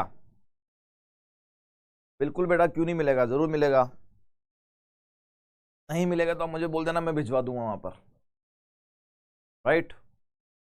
अगर आपको नहीं मिल रहा है तो just call me, I will manage any how. अपने बच्चों के लिए इतना करना पड़ेगा भाई, सीधी सी बात है, ठीक है। ब्लैक बोर्ड पे करना क्या है आपको बेटा, ये तो बताओ, क्यों चाहिए आपको ब्लैक बोर्ड?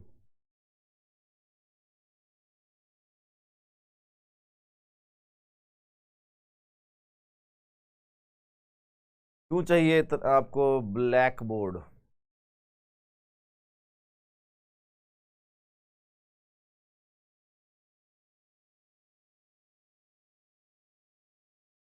बहुत सारे बच्चे से पूछते कि सर एग्जाम में मुझे फॉर्मूले कैसे याद होंगे। देखो, एग्जाम में आप अकेले नहीं होते हो, जो एग्जाम में आप अकेले नहीं होते हो, जो ऊपर वाला है आपको देख रहा है। देखो, आप लोग कितनी मेहनत कर रहे हो, तो ऊपर वाला भी आपको आशीर्वाद दे रहा हो, मैं भी आपको दुआएं दूंगा, आशीर्वाद दूंगा। तो आपके साथ में क्या है, अगर आप एग्जाम में दे रहे हैं, एग्जाम दे रहे हैं आप, तो चार ऑप्शंस होते हैं आपके पास, चार ऑप्शंस। जब आपको फॉर्मूले आते हैं तो चार ऑप्शंस। एक, जो पर्सन आपके आगे बैठा है, ठीक है, एक पर्सन जो आपके पीछे बैठा है, एक इस तरफ लेफ्ट में बैठा है, और एक बैठा है राइट में, ठीक है। तो आप किसी भी ऑप्शन से जा सकते हैं, कोई भी ऑप्शन काम कर सकता है कभी भी, किसी भी पर्टिकुलर क्वेश्चन में, ठीक है। हालांकि मैंने ये कभी क्वेश्चन यूज ऑप्शंस जो है यूज नहीं किए हैं, लेकिन आई एम श्योर आपने काफी बार किए होंगे। स्कूल्स में जो आपके एग्जाम होते हैं उसमें बहुत सारे बच्चे ऐसे बैठे होंगे यहाँ पर, इन्हीं पापों की वजह से आज हम यहाँ हैं सर, तो मन में आपके आ रहा होगा, ठीक है। तो या तो फॉर्मूले याद कर लें, या फिर उस चार ऑप्शन के भरोसे चले जाए। भरोसा टूट भी सकता है, देखो भाई, भरोसा जो है आपका वो टूट भी सकता है। कुछ नहीं कहा जा सकता कि आप झंझोड़ रहे हैं, आप झंझोड़ रहे हैं सामने वाले को या पीछे वाले को, लेकिन वो पत्थर बन के बैठा है, उसने दिल पे पत्थर रख लिया है। तो ये भी हो सकता है। बिल्कुल सही जवाब, सही जवाब आया। This is an homogeneous differential equation, this is an homogeneous differential equation.